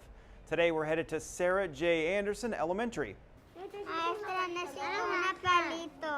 Alia Iraqi teaches dual language kindergarten. On this day, her students are learning about Mexican Independence Day. They're coloring flags and learning about the day itself. It can be hard to explain to kids this young, but Ms. Iraqi has a plan. They're learning that today is a similar celebration to one that we have in our own country, like the 4th of July. And I think that's the easiest way to relate it for many of these kids. In the dual language program, students learn primarily in Spanish. One of the goals is not only to raise bilingual children, but also to give them cultural awareness. So in the dual language program, we don't just have Mexican students, we have students from all different nationalities, and so it's really important to develop a multicultural perspective. It's one of the biggest points in the dual language program. And so this is just one of the many celebrations that we'll learn about this year from around the world. Students in the dual language program continue on through elementary school, gradually speaking more English in the classroom as they gain Spanish fluency. And that's not the only effort to honor Hispanic Heritage Month. Over at Fort Vancouver Center for International Studies, staff put together a website with notable people of Hispanic heritage. Students and staff are encouraged to use the website as a teaching and learning resource. And if you are doing something special for Hispanic Heritage Month, the district wants to hear from you. There's a link right on the homepage, vansd.org, to a Padlet that lets you share what you're doing this month. You can even do it anonymously. You can also read what other people have going on. Again, the link is right on the VPS homepage. And that's it for us. Remember, you can follow us on social media. We're on Facebook, Twitter, YouTube, and Instagram. Until next time, I'm Nick Voll.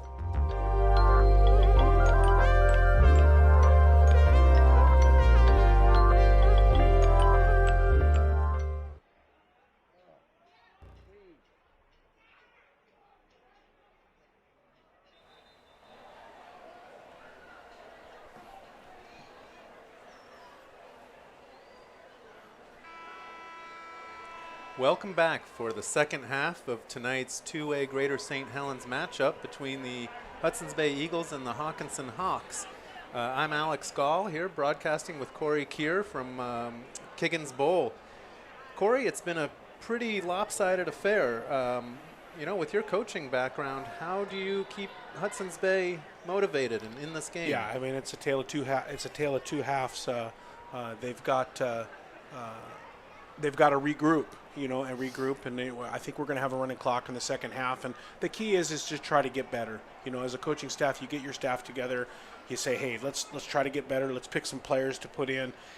They still got to play a game next week, and there's always next year. So that's the key for Hudson's Bay, is to try to play a better half than the first half. And Hawkinson's is a big, tough team, and they score 52 in the first half. And the key is to try to keep the second half in a little better standings. So do you keep your starters in, or do you try to bring in new players? It really depends on what kind of club you have. If you had a senior-laden team, you might keep your seniors in, and if you've got a mix, you might want to start to roll some of the young bucks in and get them coached up so they get some experience. But you are probably going to protect, some players that need to be protected. So we'll see how Hudson's Bay approaches this second half. They've got a good kickoff to start it off with. And he decides to run it out, but it's going to be a touchback, forgetting that he's not in the NFL yet. Great little kick there that just hopped right into the end zone. Yeah. Boy, if he can do that every time, he might have a job somewhere next year. That's right. That's right. Well, that's a good one. I would like that. So that'll give the Hockinson Hawks a starting field position on their 20-yard line. The score is 52-0 here at the top of the third quarter. Yeah, I just got on Twitter, looked across town. The big 4A game tonight is Skyview versus Camas. It's scoreless after the first quarter over there, and that'll be for the league title.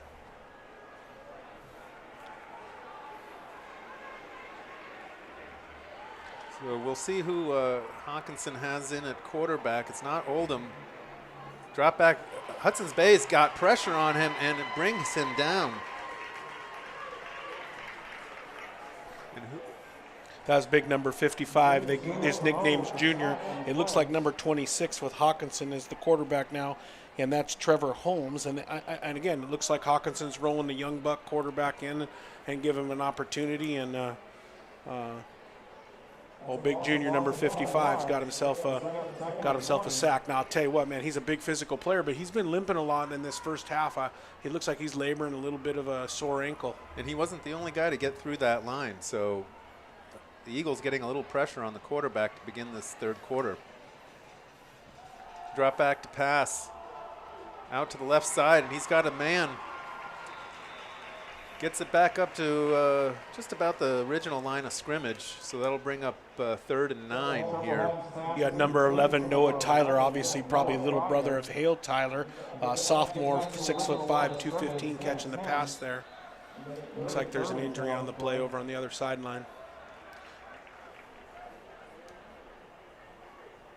Looks like we got a Hawk that's shaken up, or no, an Eagle. Justice Phelan walking slowly across the field. Looks to be all right.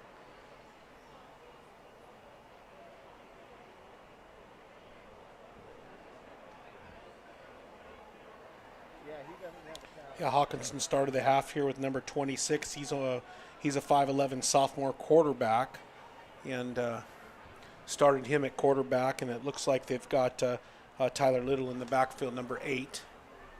A tough way to start your stint at quarterback, to get sacked on the first play, but comes right back and gets a nice completion.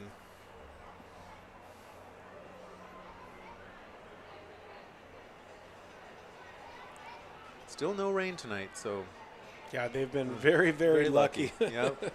Oh, that's an understatement. Oh, so we do, it does look like Quincy Blocker that was the injured player for the Eagles, and he's a little slow coming across the field.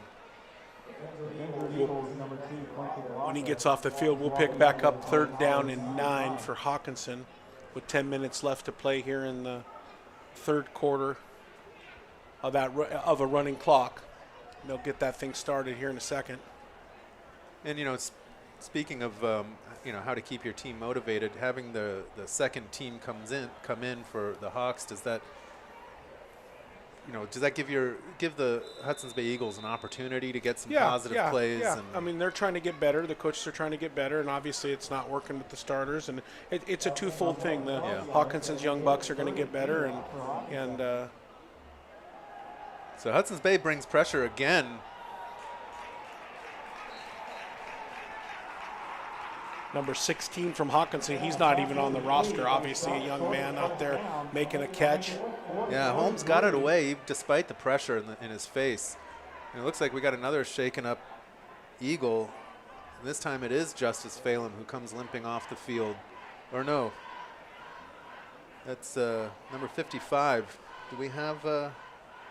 Yeah, number 55's Junior. Oh, okay. The big nose guard. Looks like John Charles does everything. Here he is about ready to punt. I think this is his first punt of the night.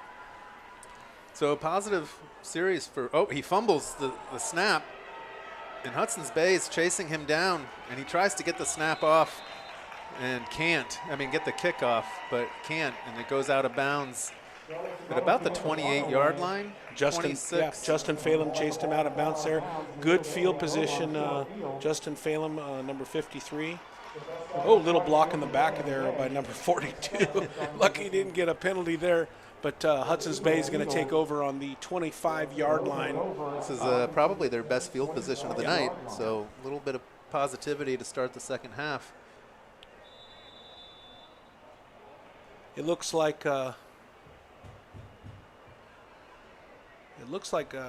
Oldham, number 10, Castillo's in with Oldham is going to be the running back. Split wide is Gonzalez. Verona is the running back. Yeah, Verona, excuse me. Number 8. And handoff to Dylan Damos, who takes it up on the right side. Great little run by Damos there. Little jet sweep. Just get the ball in an athlete's hand. Yep. You know, you get a ball in his hand, he has a really good chance to He's a speedy guy, so you know, getting it in his hands, and this is a safe way to do it instead of relying on a pass. And Hudson's Bay now on the 11-yard line with the chance to score. So first down on the first play of the drive for Hudson's Bay. They've got Castillo in the game, starting at quarterback. 6'4" junior, yeah. Jet sweep back again this way, inside handoff. Little misdirection. Verona takes it all the way up the middle. Boy, nice Touchdown. play call. Very nice play call. With jet sweep the guy across, so you get the notion. Little handoff inside counter. Touchdown. Mateo Verona. And again, that's a great positive thing for Hudson's Bay here. Yeah. You know, get a chance to get a stop on defense, put the pressure on the punter, and get good field position, and then cap it off with a score, which is something, you know, Hudson's Bay is just, you know, they haven't necessarily had trouble moving the ball up and down the field. It's just punching it over the line. And, that's you know, the tough part. You get inside that 20 and you struggle getting it across. Looks like number 34 is going to Joey Roper. Going to give the attempt for the extra point.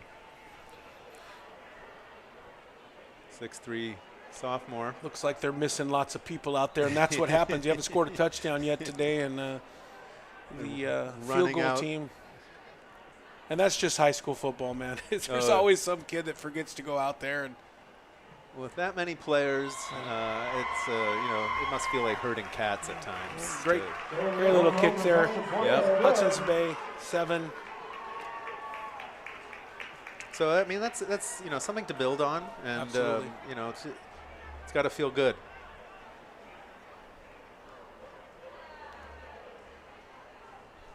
So we've got 7 minutes left in this third quarter.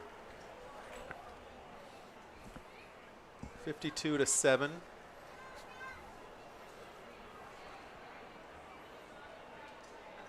And it looks like the Eagles are walking a little taller there on the sideline now. Absolutely. They've got put some points on the board. Absolutely, all set up on a, you know, it started out with the big sack and the fumble turnover on the punt, and a nice little jet sweep run, and then a nice little play call with the counter off the jet sweep, you know. Looked like they were going to run it back the same The play other way. the other direction, and then the little misdirection that keep the defense guessing. Now, do you run that play if Hawkinson had their starters out there on defense? Yeah, I mean, I feel like you know, you try to put the ball in the hands of your best players and give them a chance. In the games that I have watched, of the two that I've watched so far, Damos and Verona have been playmakers for the Eagles. I mean, Gonzalez is a good player. I mean, there's a lot of good players out there, but you try to get the majority of those touches and carries to your best guy. I mean, and Hawkinson hasn't done anything different. I mean, you see a steady dose of Northrup and Johnson and you know, the running back. I mean, Cody Wheeler. So line drive kick goes out of bounds at about the 19-yard line. Hawkinson's going to take it on the 35 per rule with the penalty, and looks like the young buck quarterback, number 26. I'm going to remember his name next time. Trevor Holmes is coming out to run the offense. Hawkinson will take over at their own 35-yard line, 1st and 10. Tyler Little is going to be in the backfield. They got one receiver out here to the right on the near side. Shotgun back pitch to Holmes. Little. He's got a little room on the left.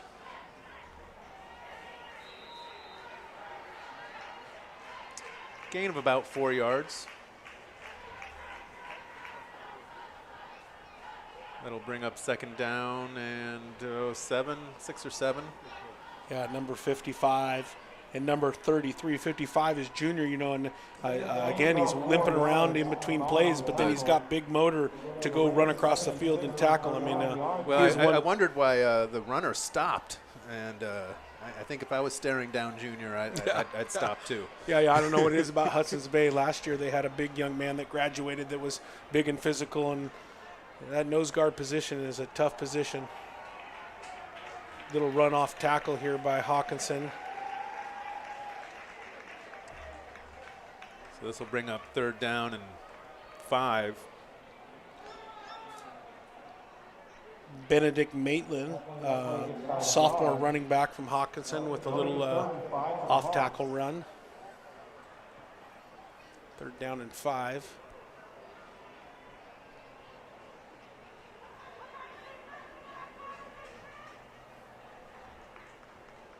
Holmes back in the shotgun. Takes it himself. A little bit of an errant snap there, and it looked like the running back left early, and it's just going to come back. Yep. Yeah, procedure call. Holmes will keep it himself. They're going to come back and redo that play. Number 55, Gino Samoa. Flag on the play. So this is really good practice for Hawkinson's 2nd unit. Yeah, I mean, these kids are going to a lot of these kids are going to probably start in the JV game on Monday, and you know, getting those young bucks some varsity experience is a big deal, you know. I mean, and I can speak from experience, you know, over at Columbia River, we had a really small senior class, and a bunch of the seniors, the 7 seniors, we lost like 3 or 4 of them to injury, and we're playing a lot of sophomores, and it's tough. You live and die with sophomores, but the one thing I'm going to tell you is they're going to be ready to play by the time they're seniors. Our coaching staff has done a really good job, and so it's fun to get the young guys in. So 4th and 5, Hawkinson punts it away, and Mateo Verona elects not to try to field that one. Lets it bounce down to about the 15, 16-yard line. So we'll see what the Eagles can do with a longer field. But they scored last series, and clock's running, so it's going to be a quick second half here. Yeah, they started the game with Damos as the quarterback, and then we had talked about how Dean Castillo was their quarterback, and then he got injured, and then Damos had taken over, and now it looks like Castillo is just a full-time quarterback, getting him kind of the reps to get him ready for his next game. So allows you to do a little scouting here. Yeah. Back to pass, and Castillo line drives it in to his receiver out on the far side. Yeah, number 3, Caden Gonzalez, nice little catch there. Like I said, he's one of their good athletes. It's nice to see him get the ball. Yeah, we haven't called his name much tonight. I think he does the kicking and does some of the kicking.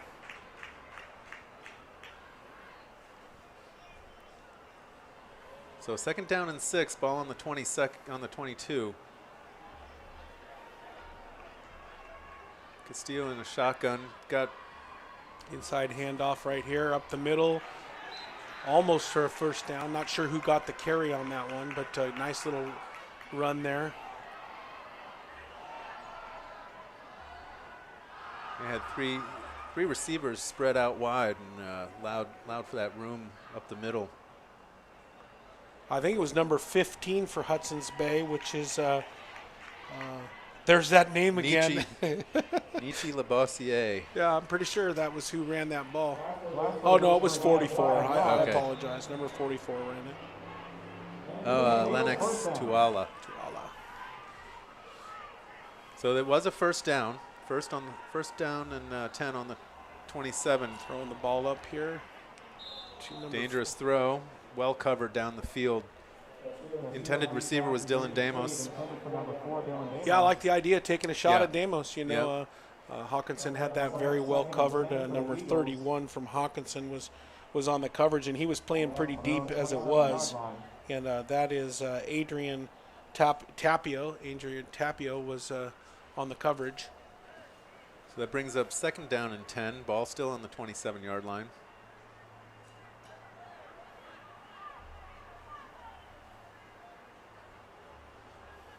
We got 4 receivers out there. Little bubble out to Verona. Getting it into his hands a little bit. Making a little bit of a move, getting around. Oh, nice move. Out for a first down just across the 40. Looks like we're going to have some sort of penalty back in the holding area. I thought I saw a little block in the back, maybe. Number 8, Mateo Verona. Yeah, it's too bad. You get a nice little run there. And 13 on the play. Yep, you're right, holding. This one's coming back. It's a penalty against the Eagles. It'll be a holding. But here we see on the replay that that block right there, I thought was the. And that's what it was. If you saw the flag fall in, it was Yeah. the block on the replay. You saw that flag fly in. Which was pretty much what sprung Verona Yeah. for those extra yards. But it's better those penalties than the false starts. Yeah, and the unforced ones. Yeah, the controllables. At least you if you got away with that one, you got something positive. Yeah, we know the snap count. We can't control where the guy is. And we're trying. You get a holding on a guy making a great effort. It's, but when you go into the line and you say it's on 2 and you jump on 1, it's a frustrating thing for coaches, players, and everybody. So that brings us to the end of the third quarter. With the score 52-7, Hawks up on the Eagles. And quick third quarter with that clock running.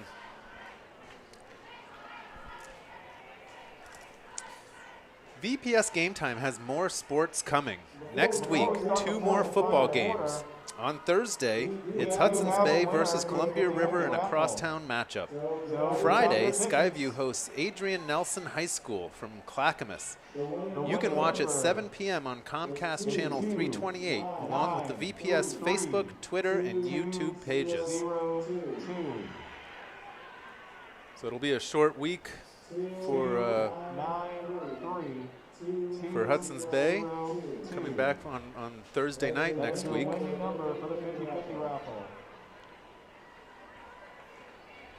Yeah, a little in-division play. Mark Morris just scored a touchdown and successfully got the 2-point try over there versus Woodland, and Mark Morris is up 8-0 in the second quarter with 4:28 left. Mark Morris is currently sitting in third place in the 2A Greater St. Helens standings. Woodland in 6th.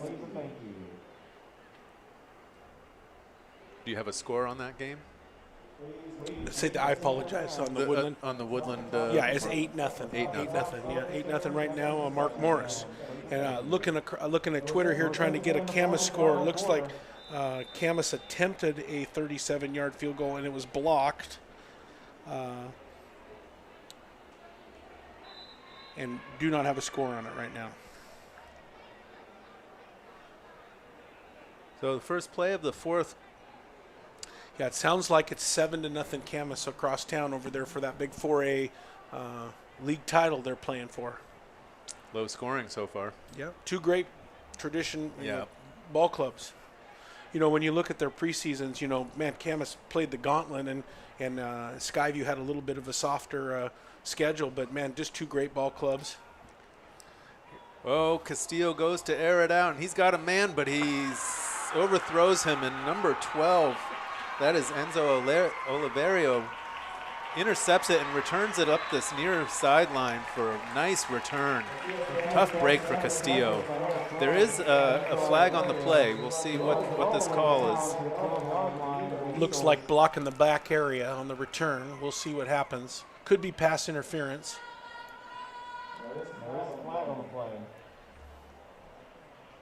Blocking the back on Hawkinson, so it will come back from where it was. But the interception will stand.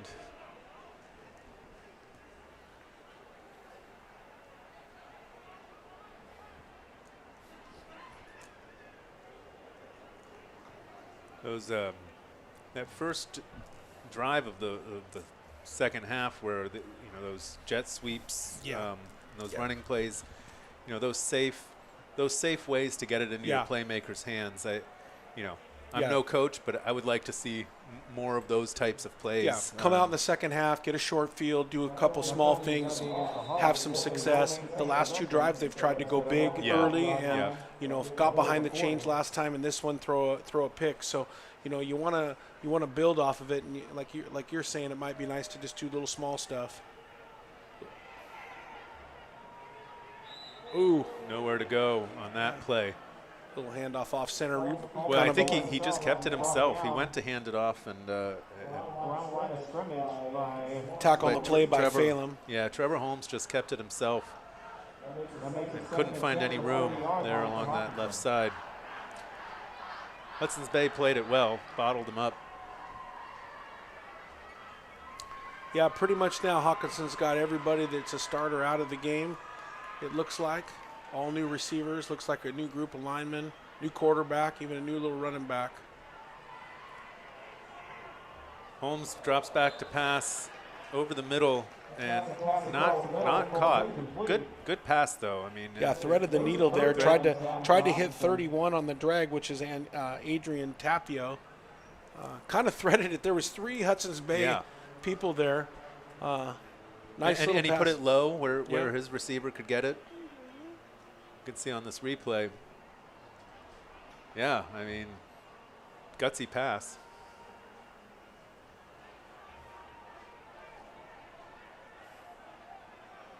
So that brings up 3rd and 10 with the ball on the Hudson's Bay 40. Little pitch to Shea Yarborough on the outside. And he's going nowhere. Number 44 from Hudson's Bay. So a nice defensive series for the Eagles on this. Great tackle by Lennox too. Yeah. Right and that'll bring up 4th and 14, and I don't think they'll be going for it. Yeah, gonna punt again. Again, they got their JV in there, and they're making attempts to get them better, and Hudson's Bay still playing hard.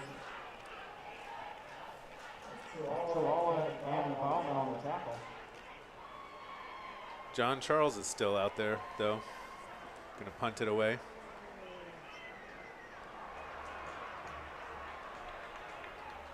Nice punt, not going to be returnable.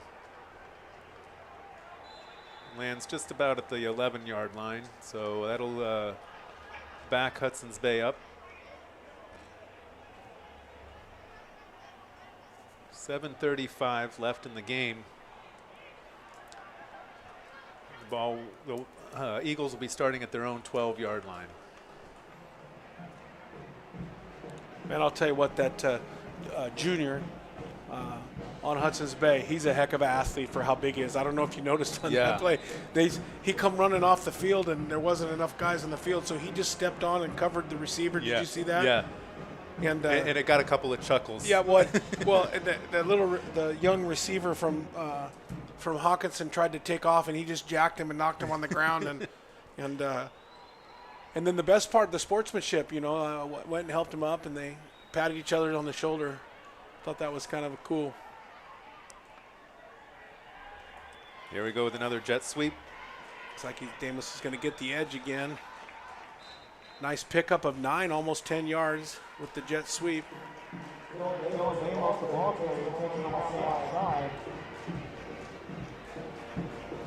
Yeah, they're just catching that edge. The offensive line's getting it hooked, and he had a nice little lead blocker. And, number 60, which I think is the center, is out blocking. I mean, the nice thing about it is Bay is still playing really hard. Yep. They're doing everything they can to move the ball and get better. So 2nd and 1, handoff. Handoff to Nigel Brown. Yeah, he hasn't been in the game since the kickoff return ball that he dropped. Yeah.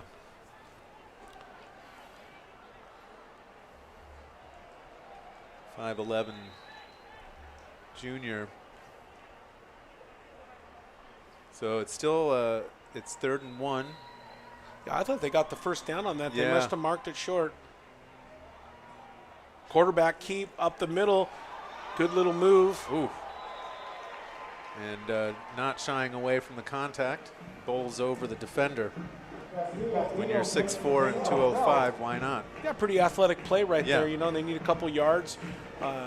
Fake the handoff, run up the middle, and he actually made a nice little cut at the 2nd level and got tackled by the safety out there for Hawkinson, who looks like a really young buck. He's number 95. You got to be a young guy if you're wearing number 95 and you don't weigh over 250 pounds. Hudson's Bay with a run out on the edge by number 15. Another nice gain. Number 9-yard gain. So Hudson's Bay starting to get a little momentum here. That was Nietzsche Labossiere. And we apologize if we are mangling that name. And I will tell you that, again, I'm going to reiterate. I went up and I asked him, and the coach said, oh, he's a freshman. He's probably not going to play much. And literally we've had to say his name like 7 times. Yep. He gave me bad information. He just wanted to put you in a bind. Oh, yeah, that's a tough name. Castillo drops back to pass. Wide open. He's got a man wide open, and that is Dylan Damos, and he is going to run into the end zone and score a touchdown. Yeah, Touchdown, Eagles. Really good pitch and catch. He was wide open. Yeah, number 10, Dean Castillo, threw that ball 35, 40 yards, led Damos. Get a chance to look here. And you know, once he catches that ball, no one's gonna catch up to him. He's a speedy guy. So it looks like Dean Castillo, his name again. Dean Castillo. He looks like he's coming back and he is healthy. Yeah. I mean, he looks like a good little player and definitely is able to air it out. Again, the Eagles running players onto the field for their kicking unit. Yeah, it's the ever battle of getting the right kids on the field.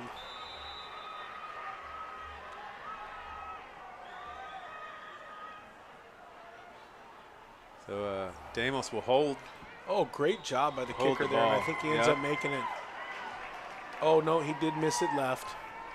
Oh, he did. So Joey Roper was the kicker, and Dylan Damos, the everything guy, was the holder on that. Hockinson, 52. North Hudson's Bay Eagles, 13. So it's 52-13 with 4:16 left to go in the game. Again, we talk about the winning the halves. You know, right now Hudson's Bay is having a pretty good second half here and building on some positive things. Now, granted, they're not playing the group of men that were on the field in the first half, but still, you know, again, it's the job of the coaches to continue to coach and the players to play and try to build on some positive things there. And yeah, you guys to walk off the field and feel positive about a game where the scoreboard might not reflect. And that's Hudson's Bay's starting quarterback. Let's take a moment to recognize the students working on tonight's broadcast. Most of them are students in the district's video production programs who are learning about careers in television. In addition, the students are on camera tonight. We have more back in the control room, directing, running replays, graphics, and audio. Over the course of the year, students from at least 8 middle schools and high schools will participate. Thanks to all of these students for giving their time to bring local sports to our community. It's such a great program they have going here at VPS. It is. I mean, and you know, if you get to sit home and you're on the couch at home, and it was like last night, what a great view of the game. I mean, it's like watching a professional broadcast. I don't know if you and I are qualified as professional broadcasters, but I was going to say, but the camera work is excellent. Yeah. Oh, number 12 out on the outside edge, and maybe a touchdown saved by Roper, the kicker. Yeah, that's pushes. That was Enzo Oliveira from Hawkinson, and he was the one that was in on that exchange with Junior over here. He got himself flat backed, but comes back strong with a nice return up the right sideline. He's quite a rabbit. You know, he can really run. So that'll have Hockinson starting this drive on the 50-yard line. We've got about 3.5 minutes left in the game. You can see some nice blocking up front, and he just finds the open space along the sideline, uses his speed. Muffed snap, and now intercepted by Verona. So Trevor Holmes managed to pick up that snap, but then threw it right into Verona's hands for an interception. And that'll give the ball back to the Eagles. Yeah, we talked about athletes on each side, and Hudson's Bay's got some nice athletes. I mean, how many times have we said Verona's name tonight? You know, he's all over the field on defense and on offense. Yep.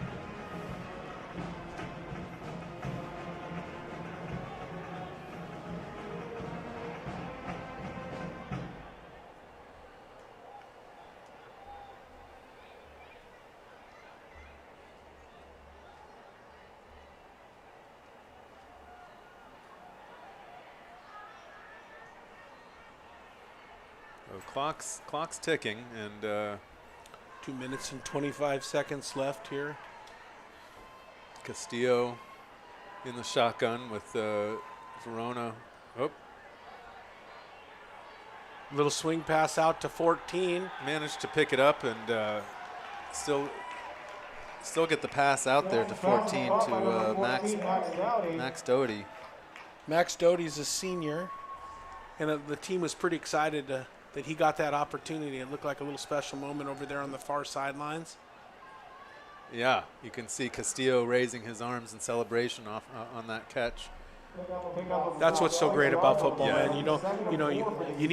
You need a head for the helmet, and that's all you need. And you get all different shapes and sizes and people, and it's really cool when you have players that come out and commit he's a senior and commit years of service. Great pass. Great pass. Off to number 44 with another touchdown for the Hudson. That's Lennox Tuala again. A little celebration in the end zone.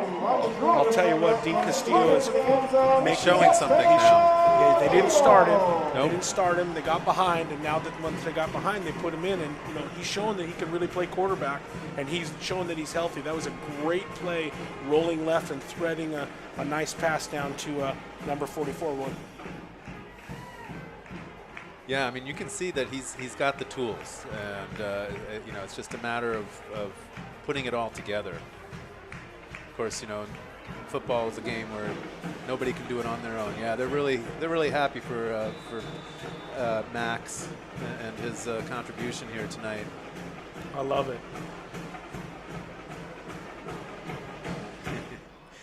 I'd like to know more of the story. Yeah. Yep.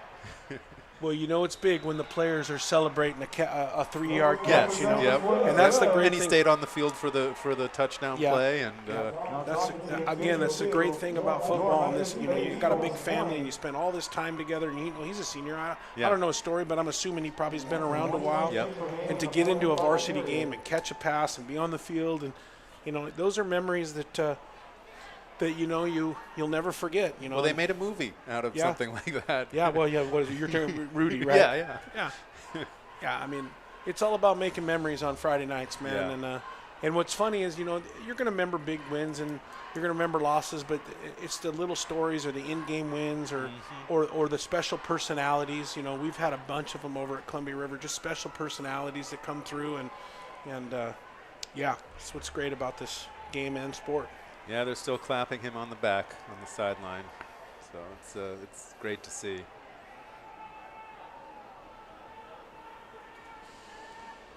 Well, I appreciate working with you tonight. Yeah. It looks like we're on short notice here, about another minute and a half before this game is over, and my first time meeting you, and I appreciate working with you. And likewise. And obviously. And good luck next week. Oh yeah, we're gonna. Just like last year, I told you it was a war last year, and it was really fun to play at Hudson's Bay. It was the first time they've ever played at home, and it was really just a special moment, like we talked about in the first half. Looking forward to towing it up against the black and gold next week, and obviously they got some good players. They do. Going to have to be prepared. There's no doubt. This gave you a nice opportunity to check out the competition. So Roper will kick it away here. What's likely to be the final kickoff of the game. We've had a lot of kickoffs, it feels like. There's our friend with the big name, number 15. Yep, Michi. Getting another touch. Likes running it up that right side. Gets pushed out of bounds at the Hockinson 40. We got a flag over here on this sideline.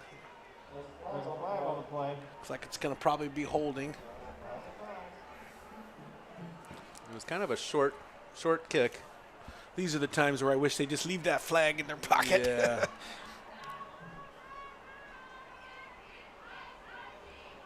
I'm not even sure what that call is, but it's something on Hudson's Bay. Well, they can always just pick it up. Yeah. I don't recognize that. He did like a fisting. Helmet. I don't know what that call was. It was against the Eagles. It wasn't a personal foul or anything like that. Oh, it looks like a 15-yarder, though. Maybe. I mean, he didn't show the personal foul. I don't really know what the motion that he showed. I haven't seen that one.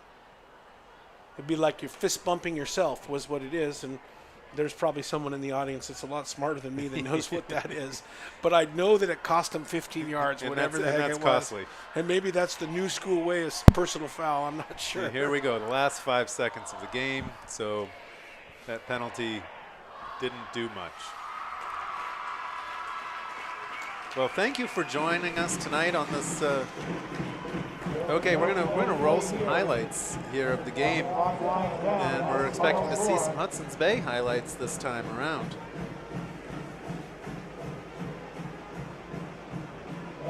So we're starting at the beginning of the game where Hockinson just came out on fire to begin with.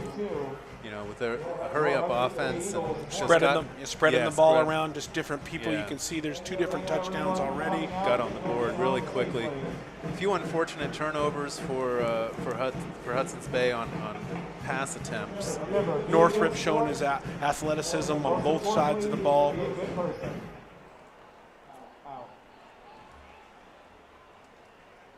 Yeah, and getting Tyler Light some love, and there's Northrop catching a bomb.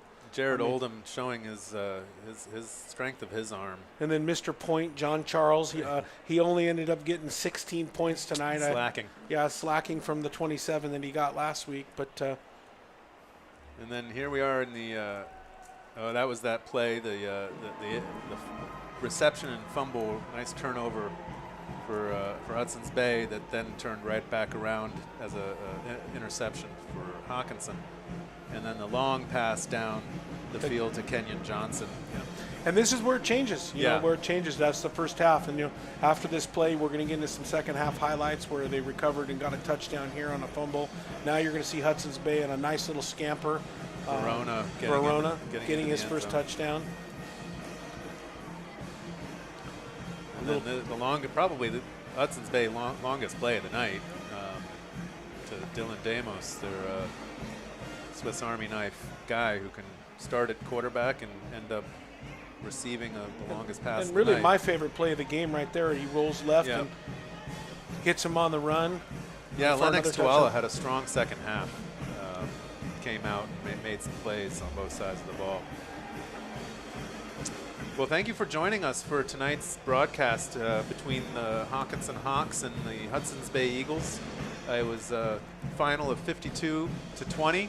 Hudson's Bay came back, and we'll shoot it back over to the studio. Pleasure.